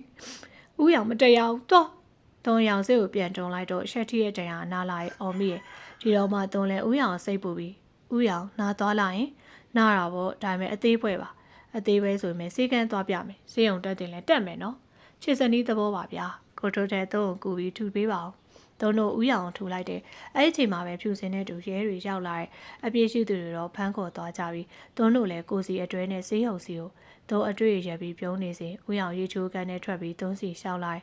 မိမဘာရီတွေးပြုံးနေတာဟိုဥရောင်ကလည်းဥရောင်ရဲ့မိမဆိုတဲ့စကားကြောင့်သုံးရှက်သွားတယ်ဥရောင်ကတော့အသေးရပြီးမိမလို့ခေါ်လို့ရှက်တာလားဟုတ်တယ်ဟောဗျာရှက်เสียလားကို့မိမမို့မိမလို့ခေါ်တာလေကဲပြောအခုနာဘာလို့ပြောတာဦးရောင်တွန်းပါနှစ်ဖက်ကိုဖော့ဖော့လေးညစ်ပြီးပြောတယ်တွန်းအဖမ်းခံရနေကိုပြန်တွေးနေရပါအဲ့နေကဦးရောင်ရဲ့တရုပ်ဆောင်မှုပြန်တွေးပြီးပြုံးပြနေတရုပ်ဆောင်တာတော်လို့စုမပေးခြင်းလားဘာပေးရမှာအဘွားပေးရောင်စီပြောပြီးတွန်းပခုံးကျော်ကခါကိုင်းပြီးပါအောင်ရှေ့တိုးလိုက်တယ်မပေးဘူးတော့အင်ကြီးလဲတော့နောက်ကြတော့မယ်သွားဦးကွာပေးပြီးမှသွားမယ်တွန်းဦးရောင်ကောင်းတွန်းလိုက်ပေမဲ့မရဦးရောင်ကတင်းခံထားတယ်ဒီတော့တွန်းလဲဦးရောင်ရဲ့ပတိုင်းမွေးတဲတဲလေးနဲ့ပါအောင်အနံပေးလိုက်တယ်ဦးရောင်လဲတွန်းပါအောင်ရှုပ်ခနဲပြန်နှမ်းတယ်ဦးရောင်အင်ကြီးလဲရောနော်တွန်းဝစ်ပေးမယ်ဟုတ်ကဲ့ပါဗျတွန်းထပြီးဗီဒီယိုတွေကအင်ကြီးကိုထုတ်လိုက်တယ်ဦးရောင်လာဝစ်တွန်းပြောတော့ဦးရောင်ဝစ်လိုက်ပါတယ်တွန်းဦးရောင်ရဲ့ကျဲသေးကိုတက်ပေးပြီးတော့နက်တိုင်းပါတက်ပေးလိုက်တယ်ဦးရောင်ကတော့တွန်းမျက်နှာကိုကြည့်မဝပါဘူးဦးရောင်ပြီးပြီဒီမှာဘောင်းမီရှည်ဝစ်လိုက်တွန်းဦးရောင်ပြီးတော့ဦးရောင်တွန်းလက်ထဲကဘောင်းမီရှည်ကိုရှူရဲလက်ကတော့ဝစ်ဖို့လုပ်နေပြီမဲ့မျက်လုံးကတွန်းမျက်နှာကိုစိုက်ကြည့်ရဲတွန်းလဲဦးရောင်ကြီးကြောင်ရှက်နေမိဦးရောင်ဝစ်လေဘာလို့တွန်းပဲကြည့်နေတာဟုတ်ကဲ့ပါဗျာဝစ်ပါမယ်ဒီမှာကြည့်ရောင်စီပြောပြီးရုတ်တရက်သူ့တပတ်ကိုဆွဲချတော့အိုးဦးရောင်ကလည်းတွန်းရှယ်ရီဘရင်ပေါက်စီထွက်သွားပါတော့တယ်ရောင်စီသူ့အောက်ကိုပြန်ကြည့်ပြီးဘာဖြစ်သွားပေါင်တူပေါင်းမိပါသေးရကိုမိမရှက်တက်တာလောရောသူတကူရေရေရောလိုက်ပါတယ်ရောင်စီဝစ်ပြီးတော့သူမစီကိုသွားပြီးမိမရှက်နေတော့လားကိုပြီးပြီသူမပခေါ်ပြင်းပြင်းစွာဆွဲလဲကပြောတော့ဒါဆိုသွားမယ်ဟုတ်ပါပြီခဏနေအောင်ကိုမိမကူမတေချာကြည့်မိဘိုက်ကလေးကတော်တော်ဖောင်းလာပြီပဲဦးရောင်ကတွန်းပိုက်ကိုပုတ်ကပြောတော့တွန်းမနေတက်လို့ရှက်လဲရှက်တယ်အရှက်ပုံလုံးနဲ့ချစ်စံနေကြောက်ရောင်စီပြုံးလိုက်တယ်ဦးရောင်နောက်ကြတော့မယ်သွားရအောင်ဟုတ်ကဲ့ပါမပိုက်လေးရဲ့ဦးရောင်တွန်းပခုံးဘက်ကအခန်းထဲကထွက်လာခဲ့တော့တွန်းဦးရောင်ချစ်မြတ်ဆောင်တစ်ချက်ပေးလိုက်တယ် ကြီးကျယ်ကြီးမဟုတ်ပေမဲ့ခမ်းနားတဲ့မင်္ဂလာခမ်းပါတယ်အလွန်လိုက်ဖက်တဲ့မင်္ဂလာမောင်နှံနှစ်ဦးရောင်စင်နဲ့တုံတို့ဝင်လာတွေ့တော့ထုတ်ထက်နဲ့ဖြူစင်တို့ရှေ့ထွက်လာပြီးကြိုးဆိုပါတယ်ဆရာလာရနော်ထုတ်ထက်ကြီးကမေးတော့မလာလို့ရမလားကွာမင်းကငါညီဆိုလဲမမဟုတ်လေကွာဟုတ်ကဲ့ကျေးဇူးပါဆရာရပါတယ်ကွာညတညရဲ့ပြလဲလောက်မီးရောင်ခန့်တဲ့ဂရင်ကောင်းကြီးကိုနှစ်ယောက်သားမိရင်ရောင်စီသွန်းကိုဖတ်ထားတယ်မိမကိုတို့ရဲ့ကလေးကဘာလေးလဲမသိဘူးနော်ဦးရောင်သိကျင်အန်ထရာဆောင်းသွားရိုက်ကြည့်မယ်လေဟမ်မရိုက်ပါဘူးကိုကကြိုပြီးမသိချင်မွေးလာမှသိချင်တာဒါမှရင်ခုန်စရာကောင်းပါဟုတ်ပါပြီဦးရောင်သဘောပါဦးရောင်ဘာလေးလိုချင်လဲကိုကတော့ဘာလေးဖြစ်ဖြစ်ချစ်မှာပဲကိုရင်သွေးပဲမိမအောင်တွန်းလဲဦးရောင်လိုပဲဒါကြောင့်ချစ်နေတာသူမဘာလေးကိုဖွားဖွားဆွဲညစ်တယ်ဦးရောင်တွန်းအိတ်ချင်ပြီဒါပေါ့အားရှိအောင်စောစောစားစောစောအိတ်ရမယ်လာကိုရင်ခွင်နဲ့အိတ်ရောင်စီအောက်ကိုအနေငယ်လျှော်လိုက်ပြီးသူမကောင်သူ့လက်ပေါ်တင်ပြီးတော့သူ့ရင်ခွင်နဲ့ဖတ်ထားတယ်သူမလည်းသူ့ကိုပြန်ဖတ်လိုက်ပါတော့တယ်ရောင်စီသူမနှစ်ဘူးလေးကိုအနမ်းတပွင့်ချွေပြီးသူလည်းမျက်စိမိတ်အိတ်လိုက်တော့တယ်သူ့အိမ်မက်ထဲမှာသူ့ရဲ့ပျော်ရွှင်စရာမိသားစုဘွားလေးကိုမြင်မှတ်မှာအမှန်ပါဟုတ်ကဲ့ပါရှင်အခုဆိုရင်တော့စာရေးသူနေဦးမောင်ရေးသားထားတဲ့ချစ်နေသူရေးဆိုတဲ့ဇာတ်လမ်းလေးရဲ့အစအဆုံးကိုထုတ်လင်းတင်ဆက်လုပ်ပြီးပါပြီဆက်လက်ပြီးတော့မှနင်တို့ရဲ့ G-Audio Book Channel ကနေပြီးတော့ဇာတ်လမ်းကောင်းများစွာထုတ်လင်းတင်ဆက်ပေးသွားမှာမို့စောင့်မျှော်အားပေးကြပါအောင်ရှင်